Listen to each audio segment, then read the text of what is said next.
यो राधा माधव कुंज बिहारी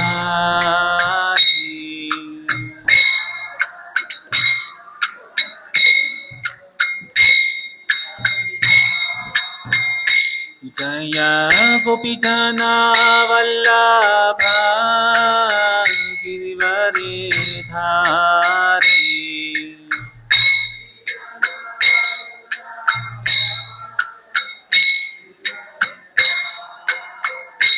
जय गोपी जना वल्लभा गिरिवरे धारी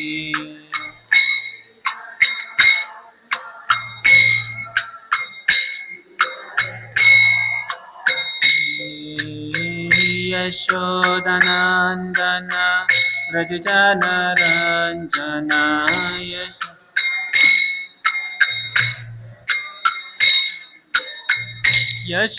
यशोदनंदन व्रज जन रंजन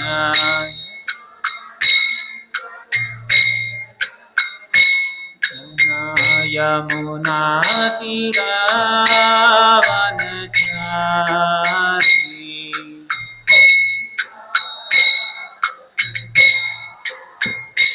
यमुना तीरावनचारी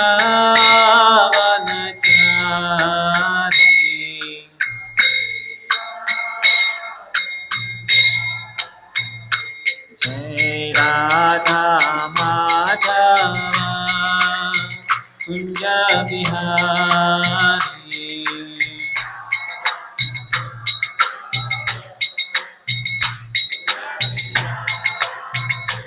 जय गोपी जन वल्लभा गिरिवरे धारी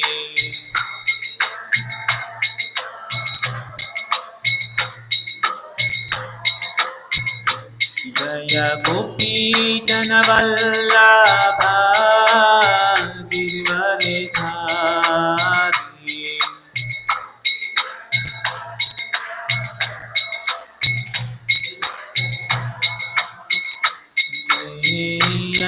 यशोदानंदन व्रज जन रंजन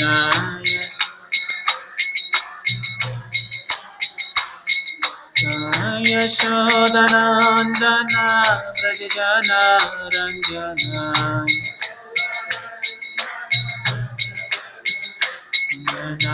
यमुना तीरावनचारी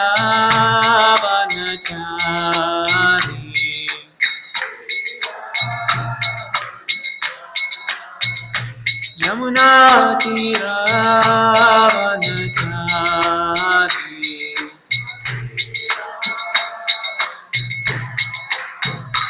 जय राधा माधव कुंज बिहारी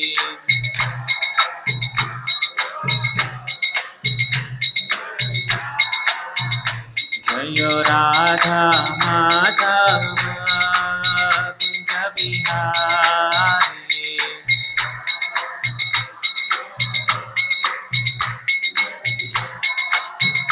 जय गोपी जन वल्लभा गिरिवरे धारी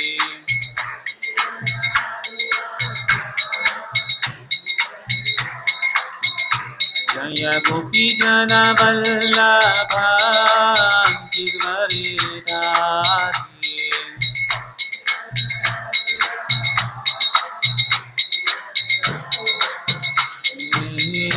यशोदानंदन व्रज जन रंजन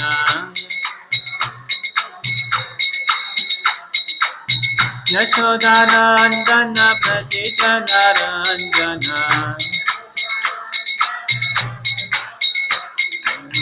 यमुना तीरावनचारी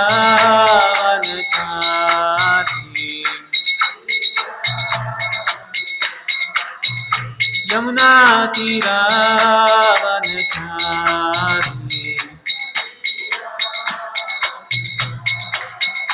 हरे Krishna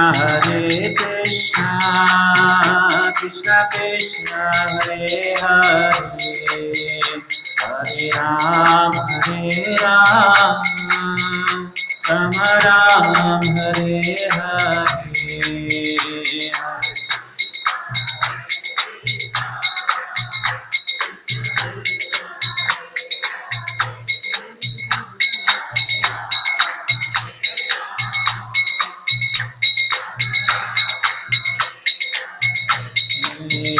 Hare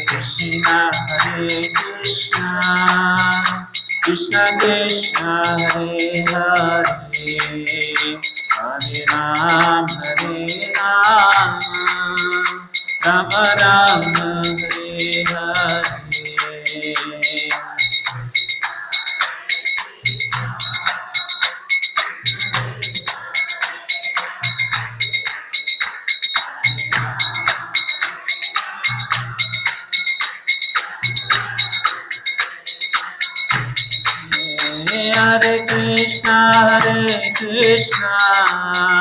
Krishna Krishna, Hare Hare, Hare Ram, Ram Ram, Hare Hare.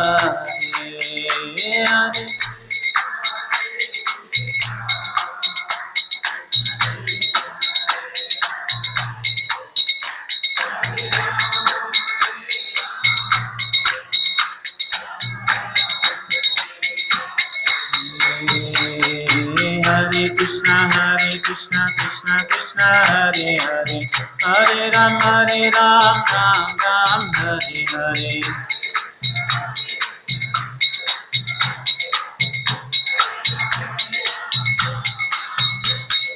Hare Krishna, Krishna Krishna, Hare Hare, Hare Ram, Ram Ram, Hare Hare. Hare Krishna, Krishna Krishna, Hare Hare, Hare Ram, Ram Ram, Hare Hare.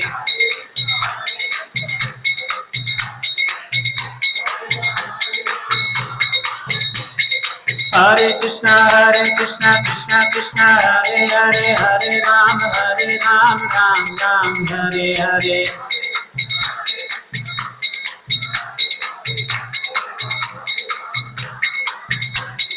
Hare Krishna, Krishna Krishna, Hare Hare, Hare Ram, Ram Ram, Hare Hare.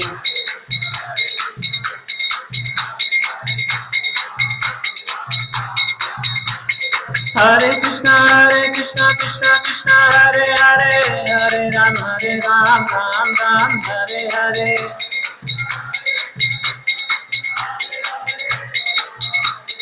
Ram Ram, Hare Hare, Hare Krishna, Krishna Krishna, Hare Hare, Hare Rama, Ram Rama, Hare Hare.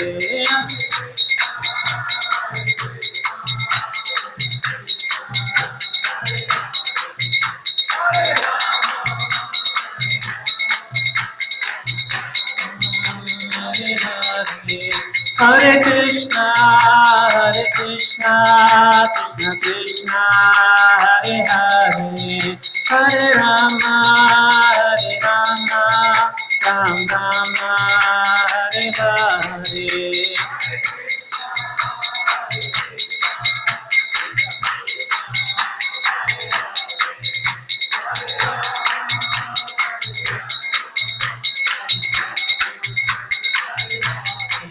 Jaya Radha Giridhari Radhe,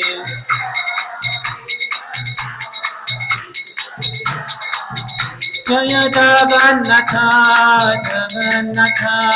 Baladeva, Jaya Subhadra.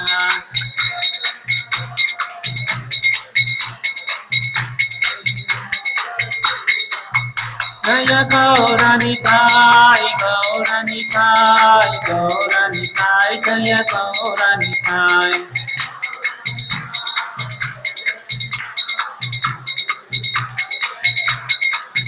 Jaya Jaya Prabhupada.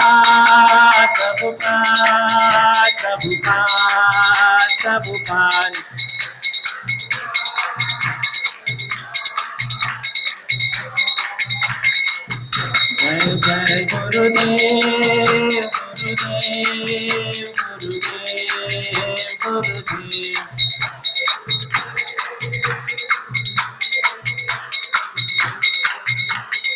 Nitai गौर हरि बोल हरि बोल हरि बोल हरि बोल।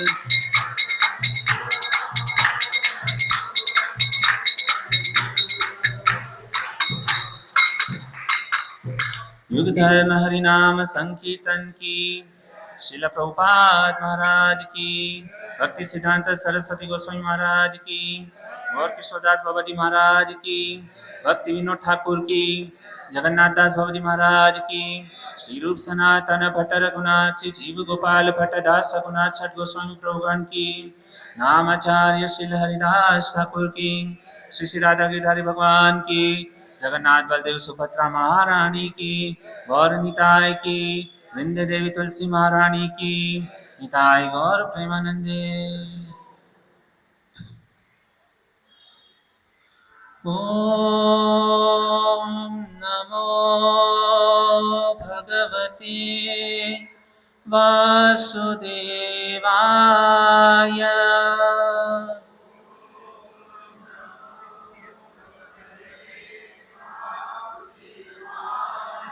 ओम नमो भगवते वासुदेवाय।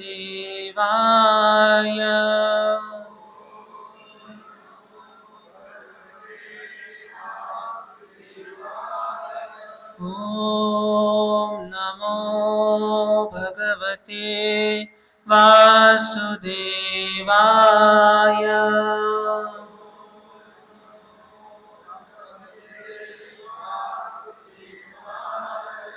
ओम अज्ञानतिमिरान्धस्य ज्ञानाञ्जनशलाकया चक्षुरुन्मीलितं येन तस्मै श्रीगुरुवे नमः।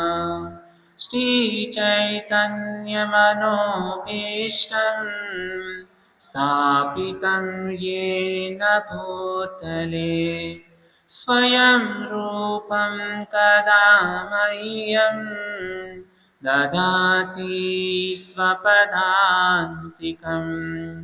वन्देऽहं श्रीगुरो श्रीयुतपदकमलं श्रीगुरून् वैष्णवांश्च श्रीरूपं सद्गजातं सगणरघुनाथं वितं तं सजीवं साद्वैतं सावधूतं परिजनसहितं श्रीकृष्णचैतन्यदेवं श्रीराधा कृष्णपादान् सगणललिता श्रीविशाखान्वितांश्च। हे कृष्णा करुणा सिन्धो दीनबन्धो जगत्पते गोपेश गोपिकान्त राधाकान्त नमोऽस्तुते। तप्तकाञ्चन गौराङ्गी राधे वृन्दावनेश्वरी वृषभानुसुते देवीं प्रणमामि हरिप्रिये।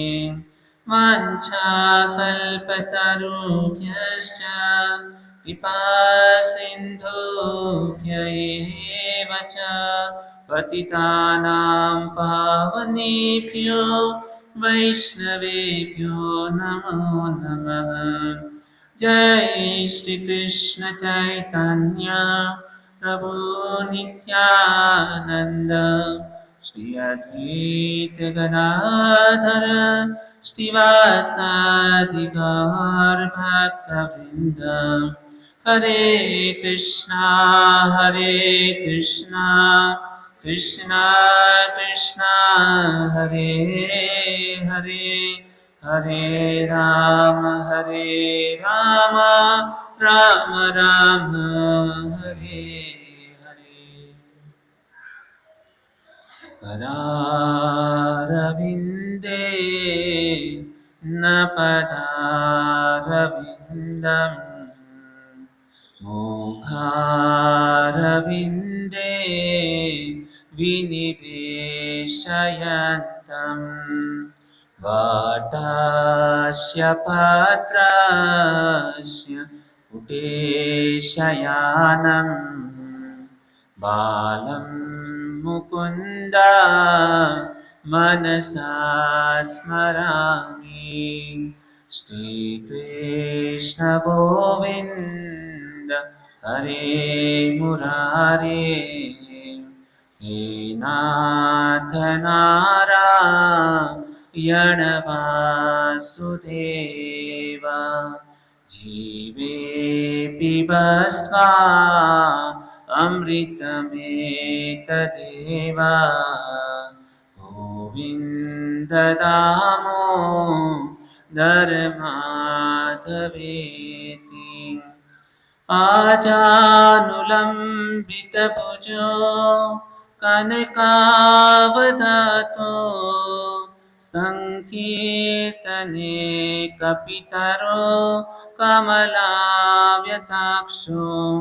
विश्वम्भरो द्विजभरो युगधर्मपालो वन्दे जगत्प्रियकरो करुणावतारो वन्देऽहं अनन्ताद्भुतैश्वर्यं श्रीचैतन्यमहाप्रभु नीचोऽपि यत्प्रसादात् भक्तिशास्त्रप्रवर्तकम्।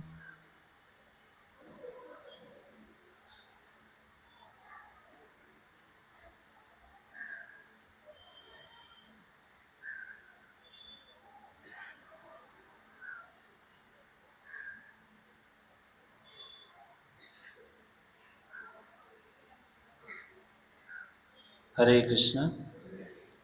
तो सर्वप्रथम यहाँ पर उपस्थित आप सभी भक्तजनों का अंतर्राष्ट्रीय कृष्ण भावनामृत संघ की ओर से हम हार्दिक स्वागत करते हैं।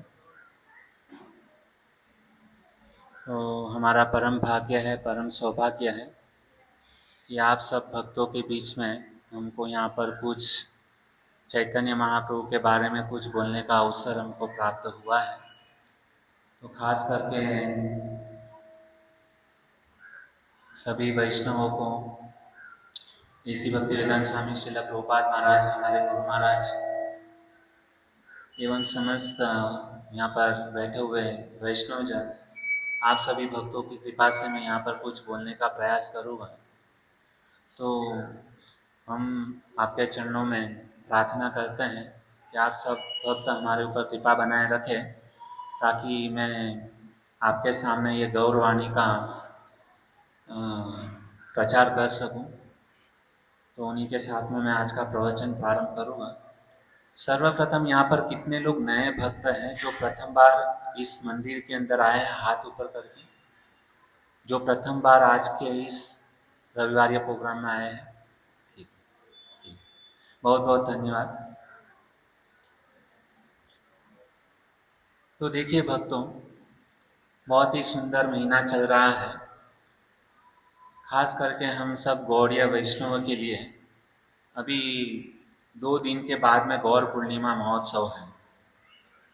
तो उसके बारे में आज हम चर्चा करेंगे। उस विषय के ऊपर मैं चर्चा करूं उसके पहले मैं एक आपको छोटी सी बात बताना चाहूँगा। ऐसा कहते हैं भक्तों कि इस दुनिया में सबसे तेज रफ्तार होती है, तो जो सबसे तेज रफ्तार होती है उसमें कहते हैं वो जुबान पर आती है ना। इस दुनिया में सबसे तेज रफ्तार दुआओं की होती है। जो हम भगवान से जो प्रार्थना करते हैं ना, वो सबसे तेज होती है। लेकिन जब भी हम भगवान से कुछ प्रार्थना करते हैं, भगवान से कुछ दुआ मांगते हैं, तो उसके पहले वो ऊपर वाले के पास में पहुंच जाती है। हमारे मन की, दिल की जो भी कुछ प्रार्थना होती है, हम भगवान से जब भी प्रार्थना करें ना, उसके पहले ही उनको पता होता है कि हमारे हृदय के अंदर क्या है, हमारी मनोभावना क्या है, हमारी इच्छा क्या है। तो उसके ऊपर एक छोटी सी एक कहानी है भक्तों, जो हम सब भक्तों के लिए बहुत ही महत्वपूर्ण बात रखती है। तो कहते हैं एक बहुत बड़ा एक राजा था और उसका एक नियम था। वो जो राजा जब भी अपने महल के अंदर सुबह को जाता था तो सबसे पहले वो मंदिर जाया करता था। आजकल भी हम देखते हैं कि हम हमारे जीवन के अंदर हम सुबह का जो सबसे पहले जो कार्यक्रम जो रहते हैं सबसे पहले प्राधान्य हम जो है ना भगवान को देते हैं। तो ये राजा जो था वो बहुत ही बड़ा धार्मिक था और ये राजा का एक नियम था कि राजमहल में जाने से पहले उसके बाजू में एक मंदिर था कृष्ण जी का। तो वो वहां पर जाता था और भगवान से प्रार्थना करता था, पूजा अर्चन वगैरह करता था। और उसके बाद में जैसे ही भगवान से प्रार्थना करता था तो उसका प्रतिदिन नियम था, भगवान से जैसे प्रार्थना किया उसके बाद में सीढ़ियों के पास में आकर बैठता था ताकि उसको सुकून मिले। हम मंदिर में क्यों आते हैं कि भाई मंदिर में आने से हमको मन की शांति होती है, इसके लिए हम मंदिर आते हैं, सुकून मिलता है। तो ये राजा भी क्या किया कि रोज भगवान को प्रणाम करके प्रार्थना करके वो मंदिर की जो सीढ़ियां होती थी ना वहां पे सीढ़ियों के पास में बैठता था। तो होता था क्या कि वहां पर एक दाई ओर और एक बाई ओर दो भिखारी बैठे थे। तो राजा वहां पर बैठता था और रोज वो मतलब बैठ करके वो दोनों दाई और बाई और जो भिखारी जो थे ना उसको देखते थे। अभी एक लेफ्ट साइड में था और एक राइट साइड में था। तो उसमें जो राइट साइड के ऊपर जो भिखारी बैठा था ना वो भगवान से ये प्रार्थना करता था कि हे कृष्ण जी, भगवान से ऐसी प्रार्थना करता था, हे कृष्ण जी आपने राजा को बहुत कुछ दिया है। क्या प्रार्थना करता था कि आपने राजा को बहुत कुछ दिया है, मुझे भी कुछ दे दो। वो भगवान से प्रार्थना करता था कि आपने, हे भगवान, हे कृष्ण जी आपने राजा को बहुत कुछ दिया है उस, लेकिन मुझे जो है ना मुझे भी थोड़ा सा कुछ दे दो क्योंकि मैं भिखारी हूं, मेरे पास कुछ नहीं है। तो ये राइट साइड पर जो बैठता था वो भगवान से ऐसी प्रार्थना करता था और लेफ्ट साइड में जो बैठता था ना वो भी भिखारी था। वो क्या वो भगवान से प्रार्थना नहीं करता था, वो वहां पे जो सीढ़ी के ऊपर जो राजा बैठता था ना उससे प्रार्थना करता था। क्या प्रार्थना करता था कि वो कहता था कि हे राजा, भगवान ने आपको सब कुछ दिया। वो राजा को कहता था भगवान ने आपको सब कुछ दिया, मुझे भी थोड़ा कुछ दे दो। वो क्या बोलता था, राजा भगवान ने आपको सब कुछ दिया है तो मुझे भी थोड़ा कुछ दे दो। ये कौन सा लेफ्ट साइड वाला जो भिखारी जो था ना वो राजा से प्रार्थना करता था। तो प्रतिदिन जो है ना ये दोनों भिखारी की बात जो था ना राजा सुनता था। राइट साइड में जो बैठा था वो डायरेक्ट ऊपर वाले से प्रार्थना करता था और लेफ्ट साइड में जो बैठा था ना वो राजा से प्रार्थना करता था कि भगवान ने आपको सब कुछ दिया तो मुझे उसमें से थोड़ा कुछ दे दो। तो प्रतिदिन की ये घटना राजा को मतलब अंदर से कुछ मतलब ये हो रहा था, बेचैनी सी लग रही थी। उसने अपने खास मंत्री को यह बात बताई। मंत्री को कहा देखो मैं रोज मंदिर जाता हूँ मैं सुकून के लिए, है ना। तो वहां पर सीढ़ी पर बैठा हूँ, दो भिखारी को मैं रोज देखता हूँ और ये दोनों भिखारी जो है ना इस तरीके से मुझे बोलते हैं, एक भगवान से डायरेक्ट मांगता है और एक मुझसे डायरेक्ट मांगता है, क्या करना चाहिए। तो हुआ क्या भक्तों कि मंत्री ने कहा कि देखो वो जो राइट साइड में बैठता है ना वो डायरेक्ट भगवान से मांगता है तो उसको जो है ना भगवान डायरेक्ट दे देंगे, लेकिन जो लेफ्ट साइड वाला जो है ना वो आपसे मांग रहा है। तो सबसे पहला क्या करना चाहिए, आपको जो है ना लेफ्ट साइड में जो भिखारी बैठा है ना उसकी मनोकामना पूर्ण करनी चाहिए। तो राजा ने सोचा आपकी बात भी सही है। तो राजा ने क्या किया कि एक बड़ा सा जो है ना कटोरा में उसने क्या किया, खीर बनाया और वो बड़ा कटोरा जो है ना वो बहुत सुंदर खीर स्वादिष्ट बनाई और उसने अपने मंत्री को दिया। और जब भी अपने मंत्री को वो खीर का कटोरा दिया ना तो उसके साथ में जो है ना उसने सोने के कुछ सिक्के जो है ना कटोरा में डाल दिया और मंत्री को कहा कि ये जो खीर का कटोरा जो है ना वो लेफ्ट साइड में जो भिखारी बैठा है ना बाई और उसको दे देंगे। उसने कहा ठीक है। अभी क्या हुआ कि जैसे मंत्री ने क्या किया, राजा का जैसे आदेश था उस प्रकार से मंत्री ने क्या किया, लेफ्ट साइड पे बाई और जो भिखारी बैठा था ना उसको ये खीर का कटोरा दे दिया। तो ये तो मतलब बड़ा ही खुश हो गया और वो तो मतलब क्या खीर पीने लगा और खीर इतनी स्वादिष्ट थी क्योंकि उसके अंदर ड्राई फ्रूट किशमिश सब कुछ उसके अंदर डाल के राजा ने क्या किया था उसके लिए खीर बनाई थी। अभी हुआ क्या कि ये लेफ्ट साइड वाला जो था ना वो कटोरा बहुत बड़ा था, अभी वो तो खीर पीने लगा और वो जो सामने राइट साइड में दाई और जो भिखारी बैठा था ना उसको बोलने लगा, देख तो हमेशा कहता था ना ऊपर वाला तेरी मदद करेगा, कृष्ण जी तेरी मदद करेंगे। ऊपर वाले कुछ होते नहीं है ना, कृष्ण भगवान वगैरह कुछ होते नहीं। ये देख राजा से मैंने मांगा ना तो राजा ने मेरी मदद की करके, इस प्रकार से उसको चिढ़ाने लगा। हमारे आजू बाजू भी कुछ ऐसे लोग हो गए, हमारे ऊपर जब भी कुछ खराब स्थिति आती है ना, विपरीत परिस्थिति आती है ना, तो हमारे ऊपर चिढ़ाते हैं। खास करके हमने ऑफिस में देखा है, परिवार के अंदर देखा है। हम ज्यादा कृष्ण कृष्ण कहते हैं ना, तो वो लोग बोलते हैं क्या किया तुम्हारे कृष्ण ने, पूरा दिन राम नाम जपते हो, भगवान कुछ मदद तो करते नहीं है ना। देख हम भगवान का नाम नहीं लेते हैं, जप नहीं करते, पूजा पाठ नहीं करते हैं, फिर भी भगवान देखो हमको कितना कुछ देते हैं। तो इस प्रकार से मतलब कई सारी बात वो भिखारी ने जो है ना वहां पे दाई और जो भिखारी बैठा था ना उसको सुना दिया। अभी हुआ क्या भक्तों, अभी यहाँ पे जो है ना ये जो कहानी है ना यहाँ से थोड़ा चेंज ले रही है। सब लोग जाग रहे हैं ना, कोई सोया नहीं ना। हाँ, तो हुआ क्या कि ये जो भिखारी जो था ना, अभी इतना बड़ा कटोरा था, पूरा तो मतलब उसका पेट भर गया। अभी क्या करें, तो उसको थोड़ी सी दया जो है ना उसके ऊपर आ गई। तो उसने कहा कि देख मेरा तो अभी पेट भर गया, ये ले, ऊपर वाले ने तो तुम्हारी मदद नहीं की, मैं तुम्हारी मदद करता हूँ। तो उसने क्या किया कि ये जो आधा खीर का जो कटोरा जो था ना, वो उसने क्या किया, सामने वाला जो बैठा था ना राइट साइड के ऊपर, उस भिखारी को दे दिया। अभी मजा क्या आया कि वो उसको कटोरा देकर, क्योंकि उसका पेट भर गया, अभी वहां पे सीढ़ी के ऊपर बैठ के क्या मतलब है। भिखारी लोग ऐसे होते हैं ना, उसका काम बन गया वहां से चले जाते, दूसरी जगह पकड़ते हैं। तो इसने क्या किया कि कटोरा दे करके वो भिखारी वहां से चला गया। अभी क्या हुआ कि ये जो डाई साइड में जो बैठा हुआ जो भिखारी जो था ना राइट साइड के ऊपर, उसने क्या किया, खीर का कटोरा पी लिया। उसके बाद में क्या हुआ, पता चला कि उसके अंदर तो बहुत सारे सोने के सिक्के हैं। तो वो क्या किया, वो ले करके सीधा अपने घर पे चला गया। अभी क्या हुआ, राजा को ऐसा लगा कि अभी दूसरे दिन राजा जो है ना वापस भगवान जी को, कृष्ण जी को प्रणाम करने के लिए आया, प्रार्थना करने को आया और मंदिर में आया, भगवान से प्रार्थना किया। तो देखा, क्या देखता है कि लेफ्ट साइड में जो भिखारी ना अभी भी भीख मांग रहा है।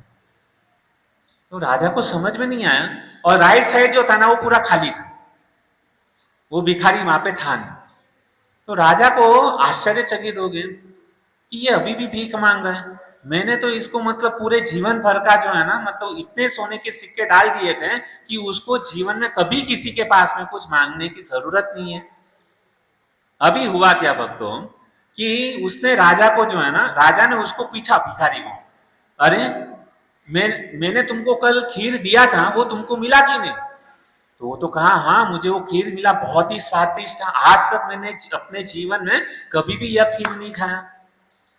तो राजा कहते हैं बाकी कुछ मिला नहीं। तो वो भिखारी ने कहा कि देखो मेरे से जितना मतलब ये था, मेरा पेट मतलब भूख लगी थी, उतनी खीर मैंने खा ली, और बाकी की खीर क्या किया मैंने, सामने वाले को दे दी। तो और उसने कहा कि देखो ऊपर वाले से हमेशा मांगता था, ऊपर वाले ने तो उसको कुछ मदद नहीं किया, लेकिन मैंने क्या किया, उसकी मदद कर दी।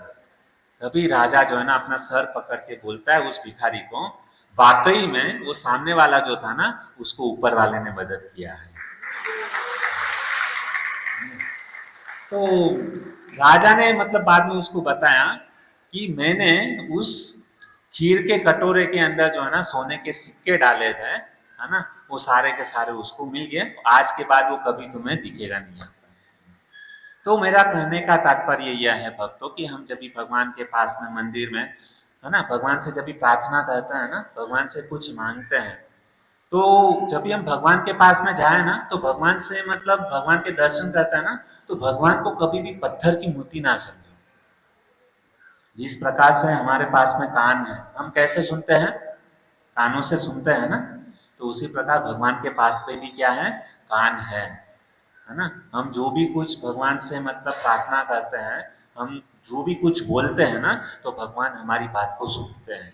केवल सुनते नहीं है, हमारी मनोकामना जो है ना वो भी पूर्ण करते हैं। लेकिन भगवान के ऊपर हमारी श्रद्धा होनी चाहिए, फेथ होना चाहिए, विश्वास होना चाहिए, तभी इस बात को ये होता है। लेकिन हमने आज तक क्या किया, भगवान को बस केवल एक पत्थर की मूर्ति समझ करके हम क्या मान के बैठे हैं कि हाँ भगवान को बाद में बोलते हैं कि भगवान तो हमारी कुछ मदद करते नहीं, कहाँ से मदद करेंगे। भगवान को जब साकार रूप में मानेंगे है ना, तभी भगवान मदद करेंगे ना। नास्तिक की माफक जाएंगे, भगवान खाली मूर्ति है पत्थर की, तो कैसे मदद करेंगे। तो भगवान को क्या करना चाहिए, अपना समझने का प्रयास करना चाहिए, है ना। जब भी भगवान को हम अपना मानेंगे तभी हम उनसे प्रेम करेंगे ना, तभी भगवान हमसे प्रेम करेंगे ना। दिल होना चाहिए ना प्रेम करने के लिए। लेकिन हमने क्या किया है, उनको प्रेम न कर कर पूरी दुनिया को प्रेम करते हैं। बाद में बोलते हैं कि हम दुखी हैं। दुखी रह गए क्योंकि भगवान ने, जिसके लिए भगवान ने हमको यहाँ पर भेजा है, भगवान को प्रेम करने के लिए, लेकिन उस भगवान को प्रेम नहीं करते, पूरी दुनिया को प्रेम करते हैं, तो सुखी कहाँ से होगी। तो इस प्रकार से है भक्तों। तो मैं ज़्यादा इसके ऊपर नहीं बोलूँगा, लेकिन ये छोटी सी कहानी हमको जीवन में याद रखना चाहिए कि यदि हमको कुछ मांगना है ना, तो भगवान के पास मांगना चाहिए, कृष्ण के पास में मांगना चाहिए। बाकी कोई भी हमारी मदद नहीं करे, केवल बंसी वाला जो है ना वही हमारी मदद करे। तो बहुत ही पावन पवित्र श्री गौर पूर्णिमा तिथि, फाल्गुन पूर्णिमा के दिन है। चैतन्य महाप्रभु उस दिन जो है ना इस धरातल के ऊपर प्रकट हुए थे। तो उसके ऊपर हमारी कुछ योग्यता नहीं है कि करुणा वरुणालय चैतन्य महाप्रभु कलयुग के जीवों का उद्धार करने के लिए, है ना, यहाँ पर प्रकट हुए हैं। लेकिन हम प्रयास करेंगे कि 2 दिन के बाद में उस चैतन्य महाप्रभु का जन्मदिन है।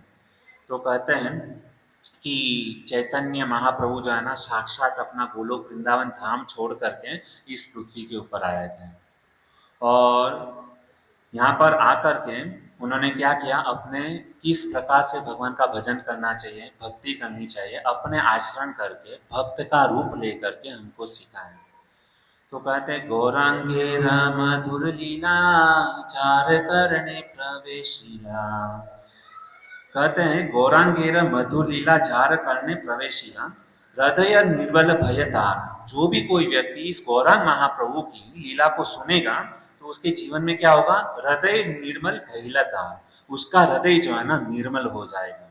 और जब भी इस प्रकार से जब भी निर्मल हो जाएगा ना, तो निर्मल जन सो मही पावा, वह भगवान के धाम को, भगवान के चरणों को प्राप्त करेगा। क्योंकि भगवान के पास जाने के लिए हृदय जो है ना कोमल होना चाहिए। कठोर हृदय होगा ना तो कठोर हृदय से हम भगवान के पास में नहीं जा पाएंगे। और ये हमारा जो कठोर हृदय है उसको निर्मल करना है, तो क्या रास्ता है, गौरांग चैतन्य महाप्रभु की, जो भी कोई व्यक्ति चैतन्य महाप्रभु की, गौरांग महाप्रभु की लीला को सुनेगा ना, तभी उसका ये जो हृदय जो है ना वो निर्मल होगा। और बाद में क्या कहते हैं, लोचन दास ठाकुर तो बहुत ही सुंदर कहते हैं, परम करुणा पाहु दुई जन निताय गौरा चांद, सब अवतार सार शिरोमणि केवल आनंद कंद।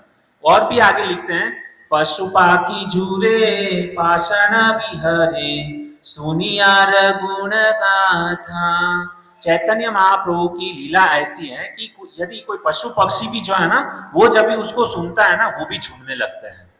चैतन्य महाप्रभु की लीला को यदि कोई पशु पक्षी भी यदि सुन लेता है ना, वो भी झूमने लगते हैं। और कहते हैं ये जो पत्थर जो है ना वो भी पिघल जाता है।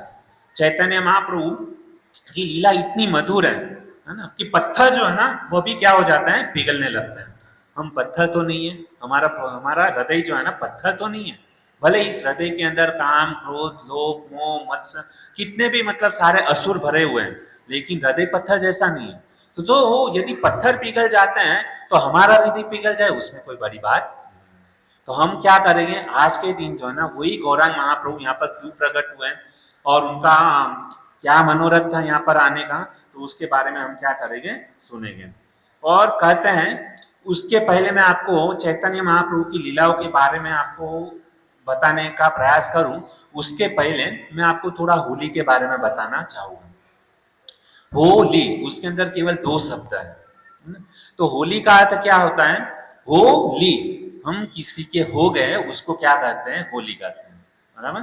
तो कहते हैं कि होली के अंदर क्या होता है कि सब लोग एक दूसरे को कलर लगाते हैं, है ना। लेकिन होली में कहते हैं कि होली यानी हार जाना। किसके सामने हार जाना, अपने प्रियतम के सामने, उसको क्या कहते हैं, होली। हारने में जो मजा है ना, प्रियतम के सामने जो है ना हारना, अपनों के सामने हारना चाहिए। दुनिया के सामने भले जीतो, लेकिन अपने जो होते हैं ना उसके सामने क्या करना चाहिए, हार जाना चाहिए। और जो हारा हुआ व्यक्ति होता है ना वह क्या करता है, क्षमा मांगता है। है ना। क्षमा मांगता है, उसके बाद में क्या देता है, उससे हार गया तो क्षमा की याचना करता है, उसको प्रणाम करता है और उसको उपहार में कुछ देता है। उसको क्या कहते हैं, ये वास्तविक जो है ना होली का अर्थ है। तो इस प्रकार से आज भी, लेकिन आजकल जो होली मनाते हैं ना वो एक अलग तरीके से मनाते हैं। आप लोगों ने देखा होगा कि आजकल जो होली लगा के कैसे मनाते हैं, कीचड़ किया जाता है ना, कीचड़ में उसको फेंकते हैं, बाद में अलग अलग मतलब केमिकल वाले जो कलर वगैरह जो होते हैं ना वो क्या करते हैं, लगाते हैं। तो ये मतलब हम भारतवर्ष के अंदर है, भारत की संस्कृति है, हमारे जो ऋषिगण जो होते हैं ना वो कभी भी होली इस प्रकार से नहीं मनाए। ये बड़ी विडंबना है, एक विभत्स दृश्य जो है ना आजकल होली के अंदर जो है ना हमको देखने को मिलता है। कहीं शास्त्र में ऐसा लिखा नहीं है कि मतलब आप मतलब वो केमिकल वाला कर, ऐसा लगता है कि मतलब वो हम होली नहीं खेल रहे हैं, हम कि हमारा जो बदला जो है ना किसी के ऊपर बदला निकालने के लिए हम होली खेलते हैं। आजकल देखते हैं ना जो यंग यूथ लड़के लड़कियां जो है ना वो क्या करते हैं, पुराना जूना वस्त्र पहन के जाते हैं और बाद में पता नहीं क्या क्या फेंकते हैं। हमने देखा है कि अंडे भी फेंकते हैं, टमाटर भी फेंकते हैं और एक मतलब कीचड़ किया जाता है और उसके अंदर मतलब पूरा सबको डाल के पूरा मतलब काले काले एकदम। तो ये कोई भक्ति नहीं है, भजन नहीं। हमने भी पहले यही किया क्योंकि समझ नहीं थी, लेकिन इस्कॉन में आए, प्रभुपाद महाराज की कृपा हो गई और उसके बाद में ये सब बंद कर दिया। और प्रभुपाद महाराज की कृपा से हम जो है ना क्या है, एक वैष्णव बनने का प्रयास कर रहे हैं। तो हम लोगों को ऐसा जो दृश्य जो है ना वो केवल किधर भी शास्त्र में लिखा नहीं इस प्रकार से होली करनी चाहिए। ये तो केवल बस हमारी इंद्रिय तृप्ति को संतुष्ट करने के लिए यह सब कार्य कर रहे हैं। हम लोगों ने देखा होगा कि नवरात्रि के अंदर गणपति जब ये आते हैं, गणेश चतुर्थी के अंदर भी पिक्चर के गाने बजाते हैं, है ना, न जाने क्या क्या मतलब ताश खेलते हैं, शराब पीते हैं और नाचते हैं गाते हैं। ये वास्तविक में धर्म नहीं है, ये उत्सव नहीं है, ये कहीं पर भी शास्त्र में लिखा नहीं है, बस केवल एक एंजॉयमेंट है, हमारी इंद्रिय तृप्ति को संतुष्ट करने के लिए हम ये सब कार्य कर रहे हैं। तो होली का वास्तविक में जो है ना ये अर्थ नहीं है। तो इसके ऊपर तो हम मतलब बहुत कुछ ये है, लेकिन आज जो है ना होली का जो है ना होली, तो होली हम कैसे मनाना चाहिए, है ना, और होली हम क्यों मनाते हैं तो उसके ऊपर हम चर्चा करते हैं। तो सबसे पहले होली के अंदर हम लोग क्या करते हैं, कलर डालते हैं एक दूसरे के अंदर। तो शास्त्र के अंदर ऐसा कहा गया है भक्तों कि अपने से जो बड़े होते हैं होली में, अपने से जो बड़े होते हैं ना तो किस प्रकार से होली मनानी चाहिए। तो अपने से जो बड़े हैं, बुजुर्ग हैं ज्ञान में भक्ति में, है ना, तो उसको कैसे मतलब करना चाहिए। तो सबसे पहले उसके पास में जा करके हमको क्या करना चाहिए, उसके चरणों में सबसे पहला प्रणाम करना चाहिए और उसके चरणों में क्या करना चाहिए, गुलाल लगाना चाहिए। ये तरीका है, अपनों से बड़े हैं उसके चरणों में क्या करना चाहिए, गुलाल लगाना चाहिए। और बाद में हमको क्या करना चाहिए, वो यदि अपना हाथ आगे करें तो हमको क्या करना चाहिए, उनके हाथों में कलर लगाना चाहिए। ऐसा ही नहीं कि डायरेक्ट मतलब बिना नहाए धोए एकदम चिपक गए, है ना। आजकल तो ऐसे होता है ना, होली जब भी धुलेटी मनाते कैसा है, नहा के नहीं आते हैं, ऐसे आ जाते हैं होली है करके एकदम चिपक गए, इधर भी ऐसे कलर डाल दिया। ये तरीका नहीं है। तरीका क्या है, अपने से जो बड़े हैं नहा धो करके एकदम मतलब फ्रेश कपड़े पहन करके, अपने गुरु हैं, वैष्णव जन है, भक्ति में बड़े हैं, ज्ञान में बड़े हैं, उसके चरणों में कलर लगाया जाता है। और वो जब हाथ आगे करें तभी उसके हाथों में लगाया जाता है। ये पहला तरीका, हमसे जो बड़े है वो। दूसरा तरीका कैसे है, मतलब दूसरे हमसे जो समान उम्र वाले जो है, हमारे मित्र है, बंधु है, बांधव है, तो उसको कैसे कलर लगाना चाहिए। तो कहते हैं कि आप जो है ना, हमारे जो समान हमारे मित्र है, बंधु है, उसको कैसे कलर लगाया जाता है। तो उसके पहले हाथों में लगाया जाता है, उसके कपाल में लगाया जाता है, उसको गालों में लगाया जाता है ना, और उसको आलिंगन किया जाता है। ये हमारे समान लेवल वाले जो होते हैं ना उससे इस प्रकार से कलर लगाया जाता है। ये दूसरा। तीसरा तीसरे तीसरा कैसा है कि जो हमसे छोटे उम्र के हैं, है ना, आयु में जो छोटे हैं, उसे कैसे कलर लगाना चाहिए। अभी वो हमसे छोटे हैं बराबर, उसके चरणों में तो नहीं लगा सकते हैं ना। तो हमसे जो छोटे हैं ना उसको क्या करना चाहिए, उसको हमको जो है ना सबसे पहले उसके माथे पे क्या करना चाहिए, कलर डालना चाहिए, उसको आशीर्वाद देना चाहिए। उसके फिर गालों में, है ना, कपाल के ऊपर, हाथों में, कहीं पर भी लगा सकते हैं। तो इस प्रकार से जो है ना हम होली मना सकते हैं। ये होली मनाने का ये तरीका है। हम लोग कैसे मनाते हैं, ये सीधा आया गुलाल, सीधा आंख में कलर डाल दिया, ऐसे मनाना नहीं, हमसे बड़े हैं उसके चरणों में, है ना, और बाद में हाथ आगे करे तो हाथ में लगाना चाहिए, और यदि आलिंगन करे तो फिर आलिंगन। हमारे समान मित्र है उसको क्या करना चाहिए, उसके कपाल पर, गाल पर, और उसको आलिंगन करना। और हमसे जो छोटे हैं उनको क्या करना चाहिए, आशीर्वाद के रूप में उसके माथे पर लगाना चाहिए। बाद में आप किधर भी लगा सकते हैं। ये तरीका है होली मनाने का, लेकिन हमने क्या किया, पूरा तरीका ही उल्टा कर दिया। देखा नहीं, आया नहीं, सीधा किधर भी आंख में डाल दिया, बदला चुका दिया। ये पूरा मतलब ये दुश्मन जो होता है ना, हाँ हाँ, तो होली के दिन बदला लेते हैं, ऐसा नहीं करना चाहिए। तो ये बहुत ही मतलब सुंदर तरीके से है। और कहते हैं कलर भी कैसा होना चाहिए, होली के अंदर कलर कैसा होना चाहिए, कलर जो है ना गुलाल होना चाहिए, केमिकल वाला नहीं होना चाहिए। आजकल तो मतलब वो जो है ना सिल्वर कलर जो होता है ना, एकदम काला, और उसके अंदर भी सिल्वर कलर डाल देते हैं, और ऐसा मतलब रगड़ रगड़ के लगाते हैं ना कि बात में पूछो।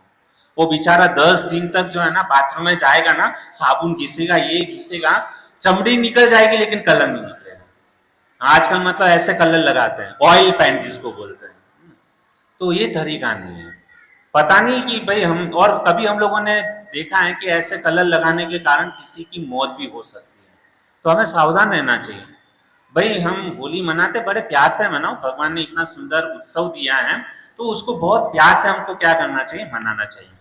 अभी हम चलते हैं कि होली जो है ना ब्रज वृंदावन धाम के अंदर कैसी मनाते हैं, है ना। तो ब्रज की होली कैसी होती है, यहाँ पर तो केवल हम 1 या 2 दिन होली का मतलब ये उत्सव मनाते हैं, लेकिन ब्रज के अंदर जो है ना होली के 8 दिन पहले ही वो जो है ना होली वहां पे शुभारंभ हो जाती है।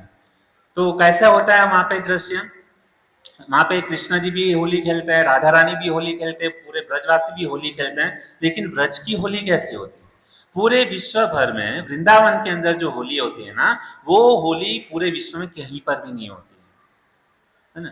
तो भगवान श्री कृष्ण द्वापर युग में कैसे होती थी, तो ऐसा कहते हैं कि नंद भवन से, है ना, नंद भवन से भगवान श्री कृष्ण जो है ना एक मैसेज अपने जो खास जो सखा होता है ना उसके साथ में एक मैसेज भेजते थे। और वो मैसेज किसको भेजना था, श्रीमती राधा रानी को, है ना, क्योंकि होली है। तो ये कभी होता था कि अष्टमी के दिन जो है ना नंद भवन से जो है ना एक पंडा निकलता था, कहाँ पर जाने के लिए, बरसाना को जाने के लिए। ध्यान से सुनिएगा, भगवान की लीला है, थोड़ा आनंद भी आएगा, मजा भी करेंगे, लेकिन सुनेंगे। तो अष्टमी की तिथि के अंदर एक पंडा निकलता था, उसको पांडे बोलते थे। क्या बोलते थे, पांडे। अभी वो पांडे जो है ना नंद भवन से निकला है बरसाना को जाने के लिए। अभी बरसाना जब भी पहुंचता है ना, नंद भवन से बरसाना बाजू में 4-5 किलोमीटर की दूरी के ऊपर है। तो वो पांडे जो है ना, जैसे बरसाना में पीली पोखर नाम की जगह है, तो वहां पर पहुंचता था।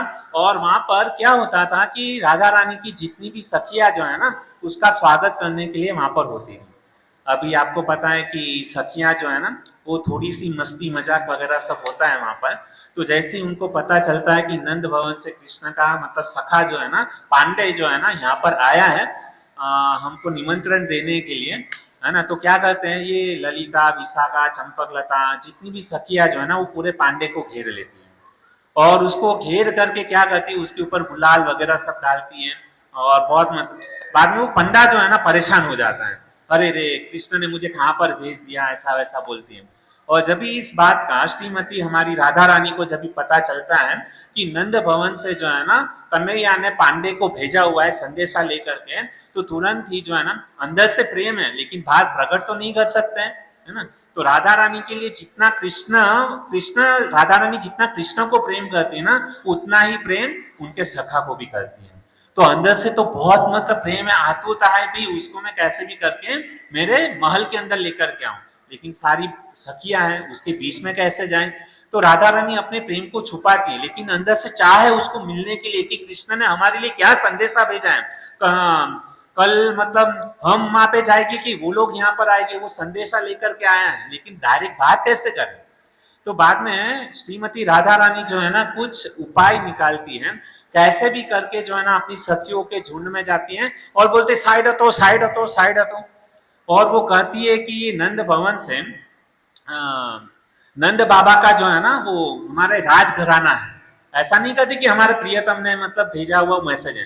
राधा रानी क्या कहती है कि नंद भवन से नंद महाराज का ये इनके साथ में हमारे वृषभानु जो है ना उनका मित्र राजा राजा का जो है ना वो सखा है और हमारा राज घराना लगता है। तो आप उसको जो है ना राधा रानी क्या करती है, राधा रानी उस पांडे का हाथ पकड़ करके जो है ना अपने महल में लेकर के जाती है। और बाद में क्या होता है कि ये वृषभानु और ये कीर्तिदा देवी जो राधा रानी की माता जो है ना वो उसको बड़ा से क्या करती है, उसको आदर सम्मान देती है। सबसे पहला मतलब मेहमान है ना, हम लोग बोलते हैं गुजराती में अतिथि देवो भव। मेहमान जो है ना वो क्या है, अतिथि भगवान के समान है, उसका क्या करना चाहिए, आदर करना चाहिए, सम्मान करना चाहिए। अतिथि किसको बोलते हैं, वो जो समय बता करके नहीं आता है उसको अतिथि बोलते हैं, और जो समय बता करके आए उसको सतिथि बोलते हैं। आजकल जो है ना अतिथि नहीं रहे, सतिथि हो गए, फोन करके आते हैं, हाँ तुम घर पे हो तो हम आते हैं करके ऐसा। हाँ, तो अतिथि किसको बोलते हैं, बिना बुलाए जो हमारे घर पर आ जाए और हम उसका सम्मान करें उसको अतिथि बोलते हैं। तो हुआ क्या कि ये जो कीर्तिदा माता जो है श्रीमती राधा रानी जो है ना उसको जैसे ही पता चला कि नंद भवन से पांडे आया है तो उसको अपने घर पर राजमहल में लेकर के जाती हैं, उसका बहुत ही बड़ा आदर सम्मान करती हैं और उसके लिए गर्म पानी वगैरह जो है ना उसके दास दासिया उसको नहलाते हैं और उसके बाद में सुंदर वस्त्र उसको पहनाते हैं और बाजोट जो होता है ना बाजोट के ऊपर उसको बिठाते हैं। और श्रीमती राधा रानी ने कीर्तिदा मैया ने जो भी कुछ व्यंजन वगैरह बनाए ना तो 56 भोग जो है ना उस पांडे को खिलाती है, बड़ा ही आदर सम्मान जो है ना उसको दिया जाता है। और वो जब भी पांडे जब भी वो कीर्तिदा देवी के हाथों से बनाए हुआ भोग जब भी खाता है ना तो उसकी सारी थकावट जो है ना वो निकल जाती है। इस प्रकार से उसका आदर सम्मान के साथ में ये होता है। और बाद में दोनों के बीच में जो है ना वार्तालाप होता है और वो पांडे जो है ना वो वृषभानु को बताते हैं, कीर्तिदा मिया को बताते हैं कि वहां से संदेशा भेजा है कि कल जो है ना आप लोग हमारे उधर आएंगे कि हम आपके वहां पर आएंगे होली खेलने के लिए। तो कीर्तिदा मैया और ये वृषभानु जो राजा हैं वो बताते हैं कल जो है ना तुम लोग हमारे वहां पर आना और हम लोग आपका बहुत ही जितने भी नंद भवन में जितने भी लोग हैं सारे ब्रजवासी हैं उनका हम बहुत ही अच्छी तरीके से क्या करेंगे, उसका आदर सम्मान करेंगे। और आप लोग जो है ना हमेशा हमारे वहां पे जो है ना ये बरसाना का कण कण जो है ना हम सारे जितने भी बरसाना वासी आप लोगों की सेवा के लिए तत्पर है। इतना आदर भाव होता था, प्रेम भाव होता था। तो ये जो पंडा जो है ना वो बहुत ही खुश हो गया और उन्होंने कहा कि कोई बात नहीं, मैं ये मैसेज नंद बाबा को पहुंचा देता हूँ कि कल हम जो है ना नवमी के तिथि के दिन, अष्टमी के तिथि के दिन ये पांडे वहां पर जाता है बरसाना और तय होता है कि नंद भवन से जो है ना नवमी तिथि के दिन जो है ना सारे ब्रजवासी नंद भवन के जितने भी लोग जो है ना होली खेलने के लिए कहाँ पर जाएंगे, बरसाना में जाएंगे। तो ये मैसेंजर दे देते हैं और उसके बाद में क्या होता है कि पांडे जैसे मतलब वहां से निकलता है ना तो आपने देखा होगा कि लड्डू मार होली है ना, वो क्या होता है कि बरसाना में सब जितने भी बरसाना वासी होते हैं ना उसने क्या किया है, मोदक बनाए होते हैं। और जब भी जाते हैं ना तो क्या होता है, पांडे जब भी जाते हैं ना तो हम जब भी किसी के वहां पे अतिथि बनकर जाते हैं तो कुछ अच्छे लोग होते हैं ना वह क्या करते हैं, समझो हम गए बराबर तो हमारे माता पिता नहीं आए तो वो क्या करते हैं कि टिफिन जो है ना पार्सल देते हैं। टिफिन क्या है, पार्सल देते हैं। तो राधा रानी ने कृष्णा जी के लिए जो है ना मोदक बनाए हुए थे, बहुत ही सुंदर मोदक। किसके लिए बनाए थे, कृष्णा जी के लिए। और क्योंकि श्रीमती राधा रानी को वरदान मिला था है ना, कि क्या वरदान मिला था, एक ऋषि ने ऋषि की सेवा की थी, दुर्वासा ऋषि की सेवा की थी। तो दुर्वासा ऋषि ने राधा रानी को वरदान दिया था कि तुम्हारे हाथों से बनाया हुआ प्रसाद भोग यदि कोई भी व्यक्ति खाएगा ना तो वो क्या होगा, कभी भी अपने जीवन में दुखी नहीं होगा। तो इस प्रकार से दुर्वासा ऋषि ने क्या किया था, राधा रानी को आशीर्वाद दिया था। और यह बात जो है ना कृष्ण की मैया यशोदा मैया को पता थी, तो इसके लिए यशोदा मैया हमेशा जो है ना श्रीमती राधा रानी को कहती थी कि तुम्हारे बनाया हुआ हाथ का भोग जो है ना वही हमारा कन्हैया जो है ना वो खाएगा, और उससे हमारा जो कृष्ण जो है ना वो हष्ट पुष्ट रहेगा और सारे ब्रजवासियों की रक्षा करेगा। इसके लिए माता यशोदा ने एक कंडीशन रखा था कीर्तिदास है कि तुम्हारी श्रीमती राधा रानी तुम्हारी लड़की जो है ना वो उसको रोज तुमको हमारे वहां पे नंद भवन में भेजना है, और उसके हाथों से बनाया हुआ रसोई जो है ना वो भोग जो है ना हमारा कृष्ण खाएगा। तो रोज श्रीमती राधा रानी क्या करती थी कि कृष्ण के लिए जो है ना भोग बनाने के लिए वहां पर नंद भवन में जाया करती थी। तो यहाँ पर क्या हुआ कि पांडे जो आया था तो उन्होंने क्या किया, एक टिफिन में श्रीमती राधा रानी ने लड्डू भर करके जो है ना पार्सल दे दिया और उनको कहा कि ये तुम जो है ना कृष्ण जी को दे देना। और बाद में क्या होता है कि ये जो पांडे जब भी बरसाना से जब भी जाता है ना तो ये जितने भी सखिया है ना वापस उसकी मस्ती चालू हो जाती है। वो क्या करती है, जो लड्डू जो बनाया हुआ होता है ना मोदक, वो क्या करती है पांडे को मारती, उसको लड्डू मार होली बोलते हैं, है ना। लेकिन मारती कैसे, ऐसे गुस्से से नहीं मारती हमारी तरह, है ना, वो प्रेम से मतलब ऐसे मारती ताकि लगे ना करते। तो ये जो नंद भवन के ये जो पांडे जो थे ना, जय श्री श्री राधा गिधारी भगवान की जय, जगन्नाथ बलदेव सुभद्रा महारानी की जय, गौर निताय की जय, हरे कृष्ण। तो यहाँ पर जब भी पांडे जो है ना जब भी बरसाना से जब भी निकलता था ना, तो ये नंद भवन का पांडे भी जो था ना वो बहुत ही होशियार था। वह क्या करता था, ये लोग जैसे लड्डू मारते थे ना, वो पांडे क्या करता था अपना मुंह जो है ना ऐसे खुला करता था और सारा लड्डू जो ना सीधा अपने मुंह में खा जाता था। तो बहुत ही सुंदर स्वीट लड्डू हुआ करते थे। तो इस प्रकार से है वो लड्डू मार होली मतलब इसको बोलते हैं। तो लड्डू खा करके उसको वापस जो है ना भेजा जाता था नंद भवन। अभी ये सारा सब चीज हो गया।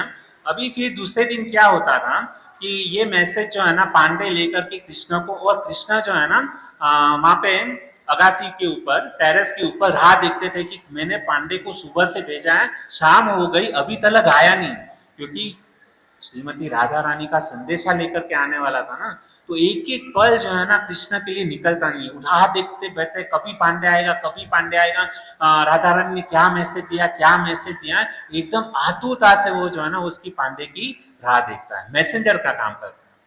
तो जैसे ही पांडे आता है और कृष्ण जी को बोलता है कि कल हमको होली खेलने के लिए बरसाना के लिए हमको अनुमति मिल गई है, और कृष्ण श्रीमती राधा रानी ने क्या किया है तुम्हारे लिए जो है ना लड्डू भेजे हैं, और कुछ मैसेज भी दिया रहता है, सीक्रेट मैसेज जो है ना, वो सीक्रेट मैसेज वो पांडे ये कृष्ण जी को बता देते हैं कि भाई राधा रानी जो है ना तुमको बरसाना में कौन सी गली में कौन सी कुंज में आपको वहां पर मिलेगी, वो पूरा एड्रेस वगैरह उनको दिया रहता है। और कृष्ण को बोल देते कि उस जगह पे आपको जो है ना, क्योंकि होली के अंदर तो क्या होता है पूरा गांव रहता है, पर्सनल कुछ बातें करनी है, एक प्रियतम से मिलते हैं दूसरे प्रियतम को, तो कुछ जगह ऐसी होनी चाहिए ना कि जहाँ पे अकेले में कुछ बात कर सके।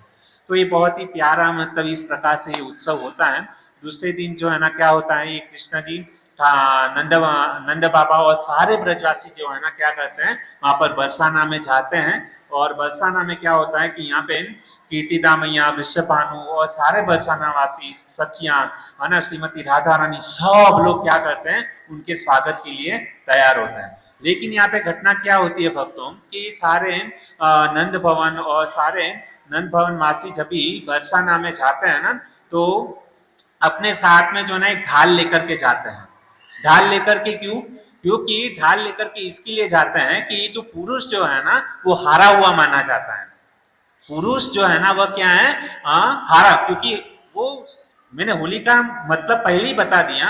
होली मतलब क्या कि हमको जो है ना अपनों से हारना है, अपनों से जीत के क्या करोगे, अपनों से हारने में ही मजा है। होली हम किसी के हो गए उसको होली बोलते हैं। तो यहाँ पर ये जो सारे नंदवासी जो है ना वो क्या है ढाल लेकर के, ये ढाल जो है ना बलराम जी का प्रतीक है। जैसे ये करताल है मृदंग है वह क्या है बलराम जी का प्रतीक माना जाता है।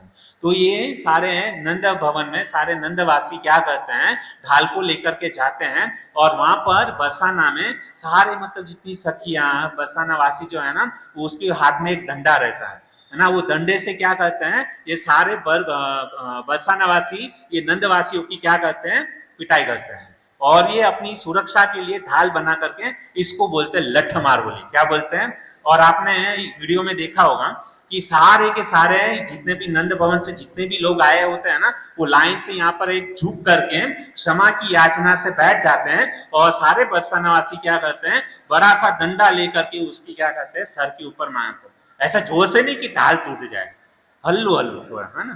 तो राजस्थान में भी ये प्रथा है, राजस्थान में भी होली बहुत बढ़िया से मनाते हैं। तो इसका यह भाव है कि हम आपसे जो है ना हार गए, और हारा हुआ व्यक्ति क्या करता है, उससे क्षमा मांगता है और उसको उपहार के अंदर है ना कुछ देता है। ये वास्तविक में होली है। और अपने प्रियतम से हारना ये तो बड़ा ही सौभाग्य है। और कृष्ण जब भी हार करके श्रीमती राधा रानी से पांव छू करके माफी मांगते हैं, हम आपसे हार गए, है ना, वो बड़ा ही अद्भुत दृश्य होता है। और श्रीमती राधा रानी जब कृष्ण को देखती है ना कि मेरा प्रियतम मतलब आया है, ओ मतलब एक स्तब्ध हो जाते हैं उसको देख करके। कृष्ण और राधा रानी का मिलन होता है, और मतलब ऐसा लगता है कि मतलब करोड़ों करोड़ों चांदनी, चंद्रमा, सूर्यमा से जो तेज निकलता है ना, वह तेज, वो क्रांति जो है ना, श्रीमती राधा रानी के मुख कमल से वो चांदनी निकलती है। इतना अद्भुत दृश्य होता है। और उसमें भी श्रीमती राधा रानी क्या करती है, अपने हाथ, मैंने पहले ही कहा कि अपने जो समान वाले जो होते हैं ना, उसको कलर कहाँ पे लगाया जाता है, गाल में, कपाल में, हाथ में, कहीं पर भी। और बाद में क्या होता है, आलिंगन होता है। तो ये जो मतलब ये जो लीला जो है ना, वो होली के दिन जो है ना वहां पर होती है। तो बहुत ही मतलब ये सुंदर दृश्य होता है। बाद में लड्डू से मारते हैं एक दूसरे को, और बड़ा ही आनंद होता है, एक दूसरे के ऊपर गुलाल। ये तो ये होली का जो मतलब ये जो है ना त्योहार, इस प्रकार से बरसाना के अंदर ये होली मनाई जाती है। इसको होली भी बोलते हैं, और लड्डूमार होली भी उसको कहा जाता है। और एक आपको बात बताऊं भक्तों, यहाँ पे सब अपने ही लोग बैठे हैं, है ना। तो कहते हैं भक्तों कि होली के दिन दूसरी एक घटना और घटी थी। जैसे हम यहाँ पर देखते हैं कि हिरण्य, ये नरसिंहदेव भगवान का हम लोग विग्रह है, और उसके बाजू में प्रहलाद महाराज का ये है। तो उसके प्रहलाद महाराज के पिता का नाम था हिरण्यकशिपु। हिरण्यकशिपु ने क्या किया, प्रहलाद जो है ना भगवान का भक्त था, और ये हिरण्यकशिपु जो है ना बहुत ही असुर व्यक्ति था, और वो अपने आप को भगवान मान करके बैठा था। लेकिन और उसने पूरी दुनिया को जो है ना अपने चरणों में झुका दिया था, और उसको बोला था कि मैं खुद ही इस पूरे विश्व का भगवान हूँ, और तुम सब लोग मेरी पूजा करो, और यदि कोई भी व्यक्ति भगवान की पूजा करेगा तो उसको मैं मार डालूंगा। और यहाँ तलक इंद्रदेव भी क्या करते थे, हिरण्यकशिप के चरणों में गिर जाते थे। नारद मुनि भी जो हमेशा 24 घंटा नारायण नारायण करते हैं ना, वो भी जब हिरण्यकशिप के दरबार में जाते थे ना, तो वो बोलते थे हिरण्यकशिप महाराज की, इस प्रकार से। आप लोग क्यों बोल रहे हो? अभी तो नहीं है। तो ये जो हिरण्यकशिप जो था ना, इसका आतंक इतना बढ़ गया था, लेकिन उसका पुत्र ही है ना प्रहलाद महाराज, वो अपने पिता को भगवान नहीं मानता था, और वो हमेशा क्या बोलता था, भगवान का भजन करता था, हरे कृष्णा कृष्णा कृष्णा हरे हरे, हरे राम राम राम हरे हरे। वो नित्य प्रतिदिन क्या करता था, भगवान का भजन करता था। तो इसके लिए हिरण्यकशिप ने क्या किया, प्रहलाद को मारने के लिए बहुत सारा उपाय किया। हाथी के नीचे कुचलने का प्रयास किया, उसको जहर दे करके मारने का प्रयास किया, ऊपर डूंगर पे से उसको नीचे फेंकने का प्रयास किया। इतना सब कुछ उसके ऊपर हुआ, लेकिन आज तक प्रहलाद महाराज ने कभी ऐसा नहीं बोला कि मेरे पिता हिरण्यकशिप मुझे इतना तकलीफ दे रहे। लेकिन हम सबका दुर्भाग्य है, हमको थोड़ी सी भी कष्ट यदि कोई हमको देता है, तो हम लोग बोलते कि हमारे माता पिता हिरण्यकशिप है, हमको भजन करने नहीं देते, भक्ति करने नहीं। अरे प्रहलाद महाराज बोल, और तुम थोड़ी ना प्रहलाद के अवतार हो। और आजकल थोड़ी सी भी कोई भक्ति करता है ना, तो अपने आप को प्रहलाद का अवतार ही मान लेता है। ये सबसे बड़ी विडंबना है। लेकिन देखिए इतिहास है हमारा कि प्रहलाद महाराज के ऊपर इतने संकट आए, उसके पिता ने उसको मारने का भी तक प्रयास किया, लेकिन कभी भी कंप्लेन नहीं किया कि मुझे भक्ति में ये प्रॉब्लम है। आजकल पत्नी को मतलब मंदिर जाने नहीं दिया, पति बोलता है इसको मंदिर जाने। लेकिन कैसा है भक्तों कि हमको जो है ना थोड़ा सा धीरज रखना है, सहन करना है ना। तो ये जो प्रहलाद महाराज जो है ना, इसने मतलब अपने आचरण करके उन्होंने सिखाया कि जीवन में कितनी भी तकलीफ हो जाए, है ना, हमको भगवान का भजन नहीं छोड़ना है, भक्ति नहीं छोड़नी, कुछ भी हो जाए, है ना। प्रहलाद की तरह हमको मारने का तो कोई प्रयास नहीं करना है। तो इस प्रकार से प्रहलाद महाराज अपने आचरण से सिखाते हैं। और प्रहलाद को कितना मारने का प्रयास किया, नो डाउट सब कुछ जो है ना प्रैक्टिकल नहीं होता है ना। उसके ऊपर भी हम थोड़ा इसके बाद में चर्चा करेंगे कि देखिए प्रहलाद महाराज जो था ना, उसको अंत अभी 2 दिन के बाद में है ना होली है, तो उसके अंदर क्या हुआ कि प्रहलाद महाराज को जो है ना, उसको होलिका, हिरण्यकश्यप की बहन थी होलिका, उसको वरदान मिला था कि उसको अग्नि उसको स्पर्श नहीं कर सकती। तो ये होलिका ने क्या किया, प्रहलाद को अपने गोद में ले करके वो होली के अंदर तो ये उसको जलाया गया, प्रहलाद को गोद में ले लिया और उसको अग्नि से जलाया गया। लेकिन हुआ क्या कि होलिका का वरदान जो है ना वो फेल हो गया, और ये प्रहलाद महाराज जो थे ना उसको कुछ भी नहीं हुआ, अग्नि उसको स्पर्श तक नहीं कर पाई, और होलिका जो है ना उसको वरदान था फिर भी वो जलकर राख हो गई। तो ये घटना जो है ना वो होली के दिन मतलब ये घटी थी।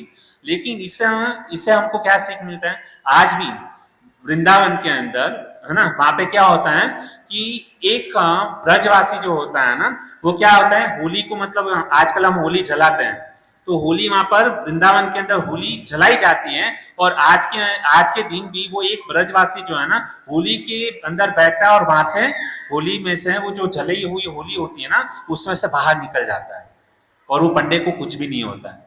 क्योंकि ऐसा कहा जाता है कि उस दिन उस पंडे के अंदर जो है ना प्रहलाद का जो है ना आवेश उसके अंदर होता है, इसके लिए उसको कुछ भी नहीं होता है। यह हमारी भारत की संस्कृति है। वरना आज हम हाथ भी अगर मतलब थोड़ा सा मतलब चिंगारी यदि हाथ के ऊपर गिर जाए चीख निकल जाती है, लेकिन वह पंडा पूरा का पूरा वो जलती हुई होली के अंदर पूरा बाहर निकल जाता है, लेकिन उसको कुछ भी नहीं होता है। क्यों? क्योंकि उसके अंदर जो है ना प्रहलाद का आवेश होता है।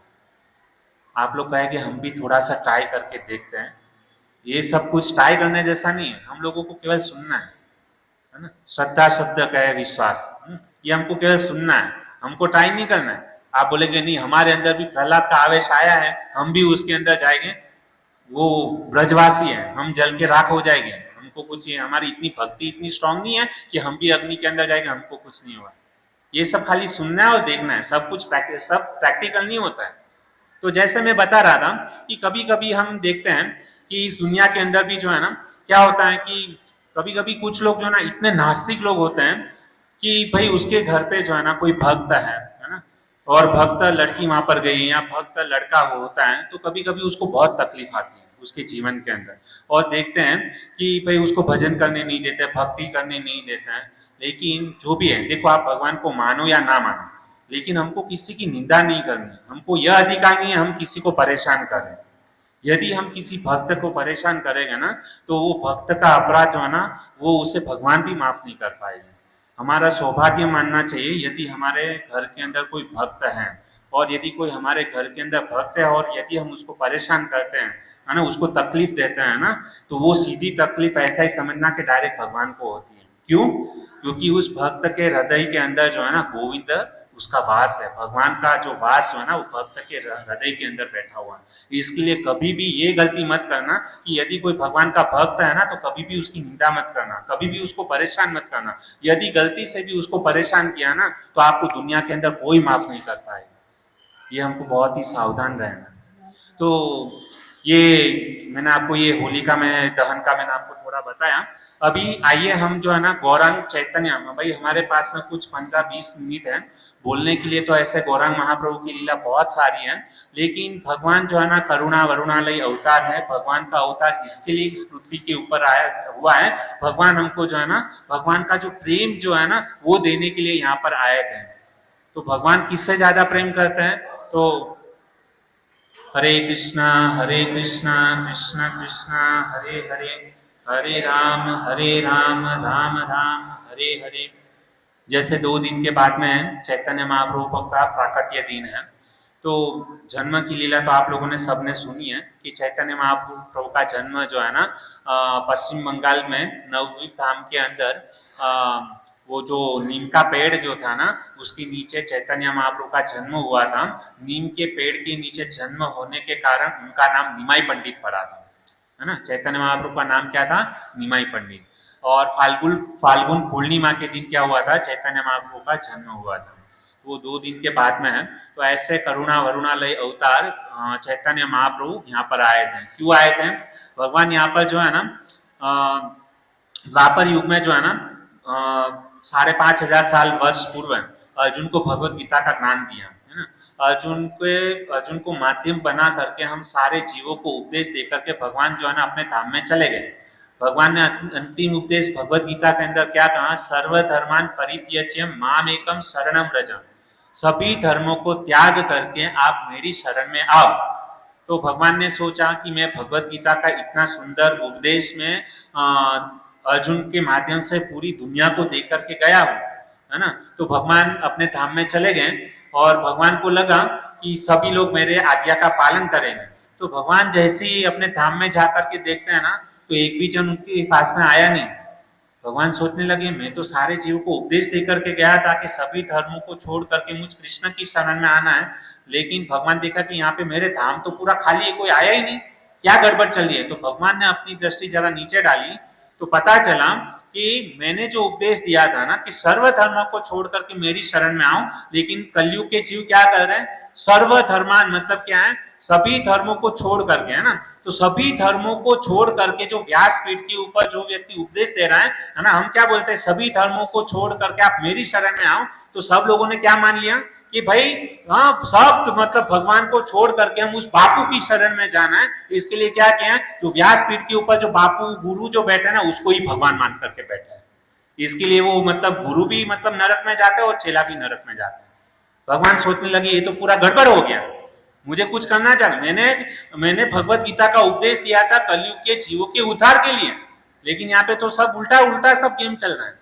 तो भगवान ने सोचा कि मुझे जो है ना ये लोगों को शिक्षा देने के लिए ऐसे मैं उपदेश देकर के चले गया, लेकिन कोई उसको पालन नहीं करता है, तो मुझे अभी क्या करना होगा? वापस मुझे इस पृथ्वी के ऊपर जन्म लेना होगा और मुझे एक भक्त के रूप में जन्म लेना होगा और मुझे लोगों को सिखाना होगा कि मैं किस प्रकार से भगवान का भजन करना चाहिए, भगवान का नाम लेना चाहिए। तभी मैं जब तक आचरण करके नहीं दिखाऊंगा तब तक एक भी जीव जो है ना मेरे पास में नहीं आएगा। तो इसके लिए चैतन्य महाप्रभु जो है ना करुणा वरुणालय अवतार, उसने क्या किया? देखो कलयुग के अंदर जो है ना केवल मेरी कृपा काम नहीं करेगी, है ना। कृष्ण ने सोचा कि भाई जब भी कृष्ण अवतार में उन्होंने बहुत सारे असुरों को मारा, किसी को हाथ से मारा, किसी को सुदर्शन चक्र से मारा। तो कलयुग के अंदर यदि जीवों की कृपा करनी है, शिशुपाल को सुदर्शन चक्र से उड़ा दिया था। तो भगवान ने देखा कि उस समय द्वापर युग में केवल एक शिशु था, एक शिशु था, लेकिन कलयुग के अंदर तो हर गली गली में शिशुपाल भरे हुए हैं। यदि मैं सुदर्शन चालू मतलब छोड़ूंगा तो मुझे सुदर्शन के पास में एक मोटर लगानी पड़ेगी, है ना। और यदि मेरा सुदर्शन चला ना तो सबका गला कट जाएगा, कोई बचेगा नहीं। तो ऐसा तो मतलब सबका विनाश हो जाएगा। तो मेरी करुणा जो है ना वो काम नहीं करेगी। हमने मंगलाचरण के अंदर गाया है कृष्ण करुणा सिंधु, है ना। कृष्ण करुणा के सिंधु हैं, लेकिन कृष्ण की सिंधु क्या बिंदु भी जो है ना काम नहीं करेगी कलयुग के अंदर, क्योंकि कलयुग के अंदर इतने पापी तापी लोग भरे हुए हैं कि उसकी कोई सीमा नहीं है। तो कृष्ण ने सोचा कि अभी हम क्या करें? तो कृष्ण ने सोचा कि मुझे जो है ना श्रीमती राधा रानी जो है ना उसका हृदय जो है ना बड़ा ही करुण है। जब तक श्रीमती का राधा रानी हमारे साथ में नहीं चलेगी तब तक कलयुग के जीवों के ऊपर उद्धार नहीं होगा, क्योंकि श्रीमती राधा रानी जो है ना वो माँ है हमारी, है ना। तो माँ का हृदय हमेशा क्या होता है? करुण होता है, उसके अंदर दया होती है। तो कृष्ण ने सोचा कि जब तक श्रीमती राधा रानी को लेकर के नहीं जाऊंगा ना काम नहीं बने। तुरंत कृष्ण गए राधा रानी के पास में और राधा रानी को कहा कि चलो। उसने कहा कहाँ? पृथ्वी के ऊपर। अरे अभी अभी तो हम लीला करके यहाँ पर आए हैं। तो उसने कहा कि नहीं, वापस जाना होगा कि कलयुग में सब मतलब गड़बड़ चालू है। तो उसने कहा कि अभी मैं नहीं आऊंगी। तो कृष्ण हाथ जोड़ करके श्रीमती राधा रानी से प्रार्थना करते हैं कि देखो तुम्हारी जब तक कृपा नहीं होगी ना तब तक कलयुग के जीवों का उद्धार नहीं होगा। तो मुझे जो है ना भले तुम नहीं आओ, लेकिन तुम्हारा हृदय जो है ना वो मुझे चाहिए। तो श्रीमती राधा रानी ने कहा ठीक है। श्रीमती राधा रानी ने परमिशन दे दी। तो वही कृष्ण जो है ना श्रीमती राधा रानी का हृदय को ले करके वही राधा और कृष्ण का मिलित स्वरूप जो है ना वो चैतन्य महाप्रभु गौरांग महाप्रभु जो है ना राधा रानी का भाव लेकर के इस पृथ्वी पर आए। और उन्होंने क्या किया, ये हरिनाम संकीर्तन जो है ना गोलोकेर प्रेमितन हरिनाम संकीर्तन है ना, वो हरिनाम के साथ में जो है ना इस पृथ्वी के ऊपर गौर पूर्णिमा के दिन जो है ना वो प्रकट हुए। हम गौर पूर्णिमा है ना, पूर्णिमा पूर्णिमा बोलते हैं ना, पूर्णिमा के दिन मतलब क्या एक माँ है। ये जो माँ जो होती है ना वो क्या करती है, अपने बच्चे का लालन पालन वगैरह करती है, पोषण करती है, लेकिन उसका उद्धार नहीं कर सकती। लेकिन चैतन्य महाप्रभु ऐसी माँ है ना, क्योंकि उसके साथ में श्रीमती राधा रानी है, वो जो है ना जीव का पालन पोषण तो करते हैं लेकिन उसका जीव का जो है ना उद्धार भी करते हैं। और यहाँ पर जो हम जो इस जन्म मृत्यु के चक्कर में फंसे हैं ना उसको यहाँ से निकाल करके सीधा गोलोक वृंदावन धाम में भेज देते हैं। यह है गौरांग महाप्रभु की लीला। तो ये चैतन्य महाप्रभु जो है ना वो श्रीमती राधा रानी का भाव को लेकर के जो है ना अपने आचरण करके सिखाया। आज हम देखते हैं कि जैसे मतलब हरे कृष्ण बोलते हैं ना, तो जैसे नगर संकीर्तन निकलता है हमको नाचना नहीं होता है, लेकिन जैसे ही हरे कृष्ण बोलते हैं ना हमारे पांव जो है ना ऑटोमेटिक नाचने लगता है, अंदर से होता है कि मैं नाचूं, है ना। तो ये है मतलब ये कृष्ण की करुणा है, श्रीमती राधा रानी की करुणा है। तो ये मिलित स्वरूप। अभी आइए थोड़ा मतलब इन्होंने आके यहाँ पर क्या मतलब कैसे जीवों के ऊपर कृपा की, तो आपको जो है ना दो तीन एक छोटी सी लीला बताऊंगा कि चैतन्य महाप्रभु झारखंड के रास्ते से जा रहे थे और हरे कृष्णा कृष्ण कृष्ण हरे हरे, हरे राम राम राम हरे हरे। तो वो जैसे झारखंड के रास्ते से जा रहे थे ना, तो चैतन्य महाप्रभु है आजानुलंबित भुजो कनकावतारो, है ना, जिसकी भुजा है ये जो गोठन जो होता है ना उससे भी लंबी भुजा उनके क्या है वो है। और उसको क्या कहा जाता है, आजानुलंबित, वो महापुरुष के लक्षण होते हैं। जिसके हाथ जो है ना अपने ये घुटन के नीचे आए ना तो उसको आजानुलंबित भुजो कहते हैं। और इसको जिसके हाथ घुटन से नीचे जाते हैं ना वो महापुरुष के लक्षण माने जाते हैं, ऐसा शास्त्र बोलते हैं। तो चैतन्य महाप्रभु जो है ना उनकी लंबी लंबी भुजाएं थी और दोनों हाथ ऊपर करके कीर्तन करते करते जा रहे थे। अभी हुआ क्या भक्तों कि जैसे मतलब उस रास्ते से जा रहे थे ना तो वहां पर एक भक्त मिला और दोपहर का भी गर्मी का समय है, गर्मी का समय चल रहा है। तो एक भक्त जो है ना माथे के ऊपर जो है ना छाछ का मतलब छाछ बेचने के लिए रास्ते से जा रहा था, पूरी छाछ का घड़ा भरा हुआ था।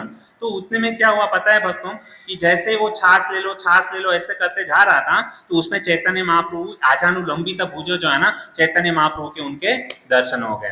तो चैतन्य महाप्रभु ने कहा कि मुझे बहुत ही जोर से प्यास लगी है, थोड़ा सा मुझे छाछ पिला दो करके। तो इन्होंने कहा कोई बात नहीं, क्योंकि वो तो छाछ बेचने पहली बोनी का था सुबह सुबह की। तो उन्होंने क्या किया मटके में से छाछ मतलब लिया और चैतन्य महाप्रभु को घड़ा दे दिया। तो जैसे मतलब ऐसे घड़ा रखा ना तो चैतन्य महाप्रभु को बहुत जोर से प्यास लगी थी, उन्हें ग्लास भी कुछ भी नहीं लिया, सीधा पूरा घड़ा जो है ना वो घड़ा को ले करके जो है ना छाछ पूरा पी गए एकदम। मतलब उसने चैतन्य महाप्रभु ने गौरांग महाप्रभु ने ये सारी छाछ जो है ना खत्म कर दी। और ये जो छाछ बेचने वाला जो भगत जो था ना वो तो खुश हो गया कि अरे वाह क्या मतलब आज सुबह सुबह को पहली बोनी, वरना पूरा दिन उसको घूमना पड़ता था छाछ को बेचने के लिए, ये तो पहले ही ग्राहक के अंदर क्या हो गया पूरा सौदा हो गया। अभी ये जो भगत जो था ना उसने गौरांग महाप्रभु से कहा कि चलो इसका दाम दो। तो गौरांग महाप्रभु कहे कि मैं तो एक मतलब सन्यासी हूं, मेरे पास में भिक्षुक हूं, मेरे पास कुछ पैसा वगैरह है नहीं। तो उसने बोला कि नहीं तुमको देना पड़ेगा, ऐसा थोड़ी ना चलता है। तो चैतन्य महाप्रभु का कहा देखो मेरे पास कुछ भी नहीं, मेरे पास देने के लिए खाली क्या है, उन्होंने कहा कि मेरे पास खाली एक ही चीज है देने के लिए, क्या है, हरि बोल, बोलो हरि बोल, हरि बोल, हरि बोल, हरि बोल, हरि बोल, हरि हरि बोल, हरि बोल, हरि बोल, हरि हरि बोल। तो चैतन्य महाप्रभु ने कहा कि मेरे पास तो केवल एक ही चीज है, मेरे पास समय कम है इसके लिए मैं थोड़ा ये कर रहा हूँ, केवल 8 मिनट बचा है। लेकिन भक्तों तो ये चैतन्य महाप्रभु ने किया कि मेरे पास केवल एक ही चीज देने के लिए, ये तुम हरि बोलो ये करो। तो बोला ऐसा थोड़ी ना होता है, हरि बोल, मैं तो मतलब एक गृहस्थ व्यक्ति हूँ, मेरा परिवार है, बीवी है, बच्चे हैं, मेरा काम कैसे चलेगा। तो चैतन्य महाप्रभु ने कहा देखो तुम हरि बोलो, मेरे पार्षद लोग जो है ना पीछे आ रहे हैं, तो उनके पास से जो है ना मेरा किराया जो भी छाछ का पैसा जो है ना दाम जो है ना उनके पास से ले लेना। तो उसने कहा कोई बात नहीं। तो चैतन्य महाप्रभु तो अपने धुन में आगे निकल गए। तो बाद में कुछ समय के बाद में देखा कि दो पार्षद जो है ना चैतन्य महाप्रभु के साथ में चल रहे थे, तो उनके पास में आए, मतलब उन्होंने सीधा पकड़ लिया क्योंकि वही रास्ते से जा रहे थे। तो उस भगत ने वो दो चैतन्य महाप्रभु के दो पार्षद को पकड़ा और उनको कहा कि देखो, और उनको समझ में आ गया कि वो जो गए ना उनके ही पार्षद है, उनके ही चेले हैं। तो उन्होंने कहा कि देखो तुम्हारे गुरु ने अभी अभी हमारे पास से जो है ना पूरा छाछ का मटका पी लिया और एक भी रुपया हमको दिया नहीं है, और उन्होंने कहा कि जो भी लक्ष्मी है ना तुम्हारे पास से ले लेना। तो एक भी आना दिया नहीं, ऐसा थोड़ी ना चलता है। तो उन्होंने पार्षद ने कहा अभी जैसा गुरु ऐसा चेला। तो उन्होंने कहा देखो हमारे पास में भी जैसे गुरु है ऐसे हम है, हमारे पास में भी कुछ पैसा वगैरह नहीं है। तो उसने कहा कह रहे ऐसा थोड़ी, मैं तो गृहस्थ हूँ, तुम भी पैसा नहीं दे रहे हो, तुम्हारे गुरु ने भी पैसा नहीं दिया, एकदम मतलब चिल्लाने लगा उसके ऊपर। तो पार्षद लोग ने भी कहा कि देखो हम भी मतलब जो है ना सन्यासी, हमारे पास कुछ नहीं है, हमारे पास केवल देने के लिए एक ही चीज है, क्या है, वही हरि बोल हरि बोल, हरि हरि बोल हरि हरि बोल। इस प्रकार से उन्होंने क्या किया, उन्होंने बोला कि हमारे पास देने के लिए केवल ये हरि नाम है, बाकी कुछ भी नहीं है। तो बेचारा मतलब वो भी चले गए। तो ये बेचारे ने भगत ने सोचा कुछ बात नहीं, एक संत की उस बहाने आज मतलब मैंने क्या कर दी, सेवा कर दी, आज मुझे क्या करेगा, उपवास करना पड़ेगा, आज मुझे मुझे और मेरे परिवार को क्या है उपवास भूखा रहना पड़ेगा। तो इस प्रकार से बेचारा उन्होंने कहा कोई बात नहीं, अभी इन्होंने जो मुझे दिया है ना वही करना पड़ेगा, टेंशन मत लो, आप लोगों के लिए प्रसाद है, हम आपको भूखे नहीं मारेंगे, है ना, सबके लिए भरपूर मात्रा में प्रसाद है, तो थोड़ा सा धैर्य बना करके रखें। ये जो भूखा सुर है ना उसको मानना भी बहुत जरूरी है ना। वो तो वो उस समय वो भगत है, लेकिन हम ऐसे भगत नहीं है, यदि हम आपको भूखे रखेंगे ना तो पता नहीं क्या क्या ये हो जाएगा, क्योंकि भूख सहन नहीं होती है। हम लोगों ने देखा है कि जो व्यक्ति भूखा होता है ना उसका टेम्परेचर इतना हाई लेवल का होता है ना, वो सीधा एकदम पूरा ज्वालामुखी फट जाता है भूख के कारण। तो ये बेचारे ने सोचा कि ठीक है, अभी उसने मतलब क्या है एक ही चीज दिया है, हरि बोल हरि बोल। उसने वो खाली मटका लिया, उसके ऊपर कपड़ा बांधा और कपड़े के मतलब वो मटके को कपड़े से बांध करके अपने सर पर लिया, और वो भी क्या किया, हरि बोल हरि बोल हरि हरि बोल, हरि बोल हरि बोल हरि हरि बोल, राधे बोल कृष्ण बोल हरि हरि बोल, राधे बोल कृष्ण बोल हरि हरि बोल, हरि बोल हरि बोल हरि हरि बोल। तो वो भी क्या किया कि वो एक ही अभी तो कुछ था नहीं, वो खाली मटका को लेकर के रास्ते में हरि बोल हरि बोल हरि बोल करते करते वो निकल गया। और जैसे ही मतलब वो चलने लगा ना तो धीरे धीरे उसका मटका जो है ना भारी होते गया। तो उसकी जो चलने की जो तेज रफ्तार जो थी ना वो अभी धीमी हो गई। और जैसे मतलब जितना जोर से बोलता था हरि बोल हरि बोल हरि बोल, जितना जोर जोर से बोलता था ना उतना उतना उसका मटका जो है ना भारी होते जा रहा था। अभी हुआ क्या भक्तों कि जैसे मतलब वो चलते गया और जितना उदंग कीर्तन करते गया ना तो उसका मटका इतना भारी हो गया, इतना भारी हो गया, और उससे अभी चले नहीं जा रहा था। उसने सोचा कि अभी मैं थोड़ा सा भी चलूंगा ना तो मेरी ये जो गर्दन जो है ना वो टूट जाएगी। तो उसने बोला कि अगर मुझे मेरी गर्दन को बचाना है ना तो ऊपर जो मटका जो है ना उसको मुझे नीचे उतारना जरूरी है। और उसको आश्चर्य यह लगा कि मेरा मटका तो पूरा खाली था लेकिन ये इतना भारी कैसे हो गया। तो इसके लिए उसने मटका को क्या किया, तुरंत ही अपने सर से जो है ना नीचे उतारा। और जैसे ही वो मटके को नीचे उतारता है ना तो क्या होता है, वो जैसे ही वो व्हाइट कपड़ा उसने निकाला ना तो उसके अंदर हीरो से भरा हुआ पूरा मटका था। पूरा मटका क्या था, हीरो से भर गया। आप सब लोगों ने ताली बजाया, क्यों बजाया, अच्छा लगा, है ना, अच्छा लगा ना। तो आप लोग सोचते हो गए कि उस भगत के ऊपर बड़ी कृपा हो गई, है ना। आपने ताली इसके लिए बजाई क्योंकि हमको डायमंड अच्छा लगता है, हीरा अच्छा लगता है, इसके लिए सबने ताली बजाया ना। लेकिन ये खुशी की बात नहीं है ना, ये खुशी की बात नहीं है। जो सच्चा भगत रहता है ना, वो कभी खुश नहीं होता है, क्योंकि ये तो सामान्य धन है। और वो जो भगत, ये हम मीरा रोड के भगत है, इसके लिए हम लोगों ने ताली बजाया, लेकिन वो बंगाली था, है ना। चैतन्य महाप्रभु ने बंगाली के ऊपर सबसे ज्यादा कृपा की है, इसके लिए चैतन्य महाप्रभु पश्चिम बंगाल के अंदर क्या किए, वो वहां पे प्रकट हुए। तो ये भगत जो है ना, जैसे मतलब वो घड़ा को जैसे नीचे उतारा, उसने केवल एक ही बात को जो है ना सोचा। क्या सोचा कि ये मिट्टी से बना हुआ घड़ा, ध्यान से सुनिएगा, मिट्टी से बना हुआ घड़ा ये गौरांग महाप्रभु ने स्पर्श कर दिया, ये इतना कीमती हो गया।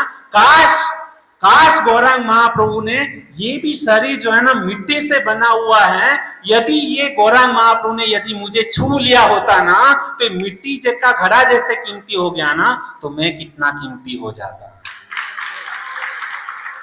ये चैतन्य, मतलब जो सच्चा भगत होता है ना, वह सोचता है कि मैंने मेरे जीवन में कितनी बड़ी गलती कर दी कि मैंने मेरा वो मटका को जो है ना उसके साथ में स्पर्श कराया, और मैं इतना बड़ा मूर्ख कि मैंने उसको मतलब जो है ना उसकी कृपा, एक वैष्णव भगवान मेरे सामने थे, लेकिन मैं भगवान की कृपा को नहीं समझ पाया, और उतना कह करके उसके आंखों से धर धर धर धर अश्रु की धारा बहने लगी। और वो वापस उसने वो घड़ा जो है ना वहां का वहीं फेंक दिया, और वो भागा कहां पर, चैतन्य महाप्रभु गौरांग महाप्रभु की कृपा को लूटने के लिए, कि मेरे से बहुत बड़ी गलती हो गई, मुझे अभी केवल चैतन्य महाप्रभु गौरांग महाप्रभु की कृपा चाहिए। तो उन्होंने क्या किया, भागते हुए जिस रास्ते से आया था ना उतनी ही तेज गति से भागा, हीरा का पूरा घड़ा को फेंक करके। हम करेंगे ऐसा? हम तो बोलेंगे अरे जाने तो चैतन्य महाप्रभु जहां पर जाए, हमारा पूरा जीवन भर का काम हो गया, हम ये सोचेंगे। लेकिन वो सच्चा भगत था, हमारी तरह नहीं था। वो धन पूरा संपत्ति को, जैसे हम मतलब एक मिट्टी के घड़े को जैसे ठोकर मारते हैं ना, उसको ठोकर मार करके जो ना वो चला गया।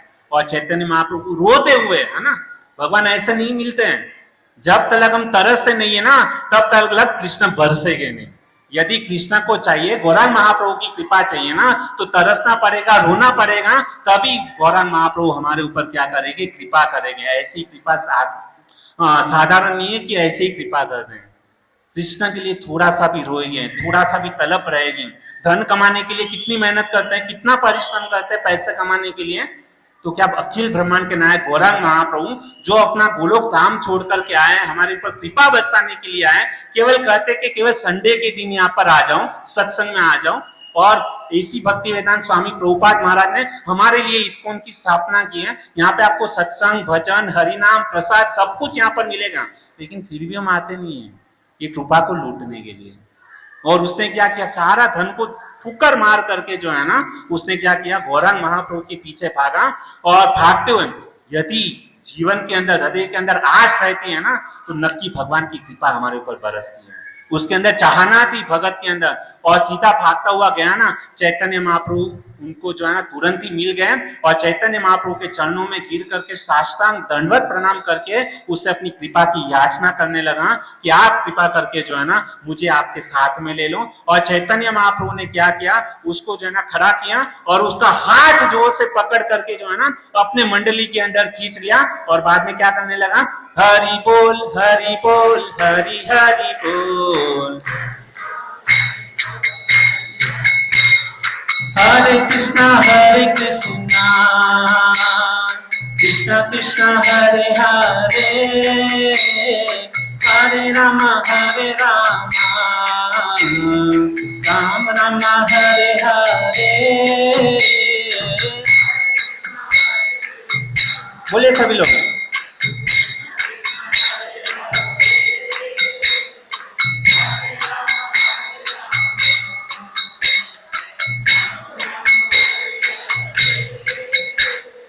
देखिए भक्तों, जब भी हम मतलब भगवान को जब भी पुकारते हैं ना, तो उसके भी बहुत सारे मतलब तरीके हैं। कोई लोग मुंह से भगवान को पुकारता है, कुछ लोग कंठ से भगवान को पुकारते हैं, और जो भगवान के मतलब शुद्ध भक्त जो होते हैं ना, वो भगवान को कहां से पुकारते पता है? नाभि से पुकारते हैं। अद्वैत आचार्य ने जब चैतन्य महाप्रभु को प्रकट किया ना, अद्वैत आचार्य ने, तो उन्होंने क्या किया था? नाभि से चैतन्य महाप्रभु को याद किया था, भगवान को पुकारा था। तो हम जब यदि नाभि से यदि भगवान को पुकारेंगे ना, तो भगवान निश्चित ही हमारे ऊपर क्या करेंगे? प्रकट होंगे, हमें दर्शन देंगे। इसके लिए सबसे प्रार्थना है, ऐसे ही मत भगवान का याद करो, भगवान को नाभि से पुकारो। हरे कृष्णा कृष्णा कृष्णा हरे हरे, हरे राम राम राम हरे हरे।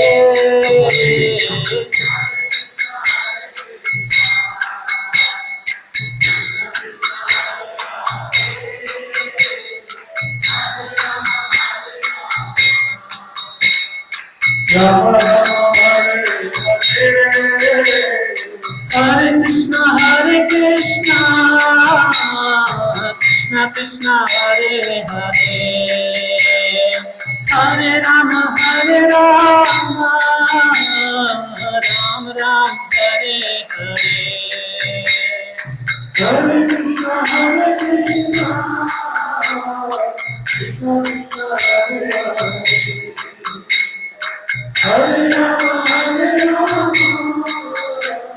सब लोग हाथ ऊपर करके जिस प्रकार से चैतन्य महाप्रभु नाचते थे उस प्रकार से हरे कृष्णा कृष्णा कृष्णा हरे हरे, हरे राम राम राम हरे हरे। हरे कृष्णा कृष्णा कृष्णा हरे हरे, हरे राम हरे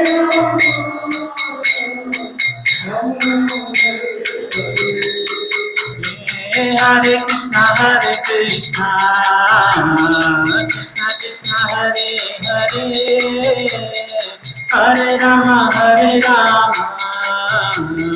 राम राम हरे हरे। हरे कृष्णा कृष्णा कृष्णा हरे हरे, हरे राम हरे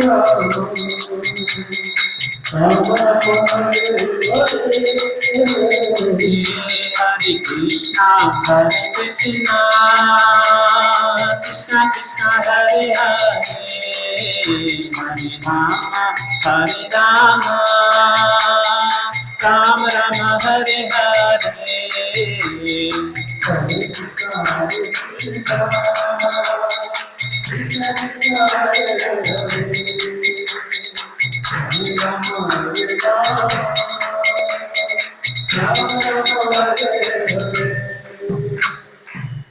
हरे कृष्ण। तो बहुत बहुत धन्यवाद आप सभी भक्तों का। तो इस प्रकार से चैतन्य महाप्रभु, गौरांग महाप्रभु ने केवल खाली उस भक्त के ऊपर नहीं, लेकिन वहाँ पे जितने भी भक्त लोग थे ना, सभी के ऊपर उन्होंने क्या किया? कृपा किया। और उन्होंने अपने आचरण करके हम सब भक्तों को मतलब सिखाया कि किस प्रकार से हमको भगवान के नाम का जप करना चाहिए, क्योंकि भगवान के नाम का जप का उच्चारण के सिवाय हमारे पास में कोई चारा नहीं। हरे नाम एव केवलम, कलो नास्तेव गतिरन्यथा। हमारे पास हरि नाम के अलावा इस कलयुग के बंधन से छूटने का और कोई रास्ता नहीं है। तो थैंक यू वेरी मच, आप सभी लोगों ने इतना धैर्य पूर्वक हमारी वाणी को सुना, हम आपके बहुत बहुत आभारी हैं। और यदि इस दास से कुछ बोलने में कुछ त्रुटि हो गई हो, तो आपका एक छोटा सा सेवक समझ करके हमारी त्रुटि को क्षमा करें। हरे कृष्ण। हरे कृष्णा कृष्णा कृष्णा हरे हरे, हरे राम राम राम हरे हरे। प्रभु जी का आभार प्रदर्शन करने के पहले एक सूचना है। आज का छठवां दिन है गौर कथा का, जो सुधांशु शेखर प्रभु द्वारा बालाजी हॉल में रोज शाम को हो रही है। आज शाम को 6 बजे की कथा चालू होगी। आज भी है, कल भी है, और 3 तारीख को गौर पूर्णिमा उत्सव है। जिनको चैतन्य महाप्रभु के लिए अभिषेक करना है, वो इस डोनेशन काउंटर पे आप डोनेशन देके आपका रिसीट बना के कल अभिषेक 3 तारीख को अभिषेक के लिए आ सकते हैं। अभिषेक चालू होगा शाम को 5 बजे के बाद, और जो अभिषेक करेंगे उनके लिए खास प्रसाद होगा। हरे कृष्ण। अभी प्रभु जी ने इतना सुंदर कथा बताया आपको चैतन्य महाप्रभु की। हरि बोल। प्रसाद सबके लिए 2-5 मिनट का अनाउंसमेंट जो है वो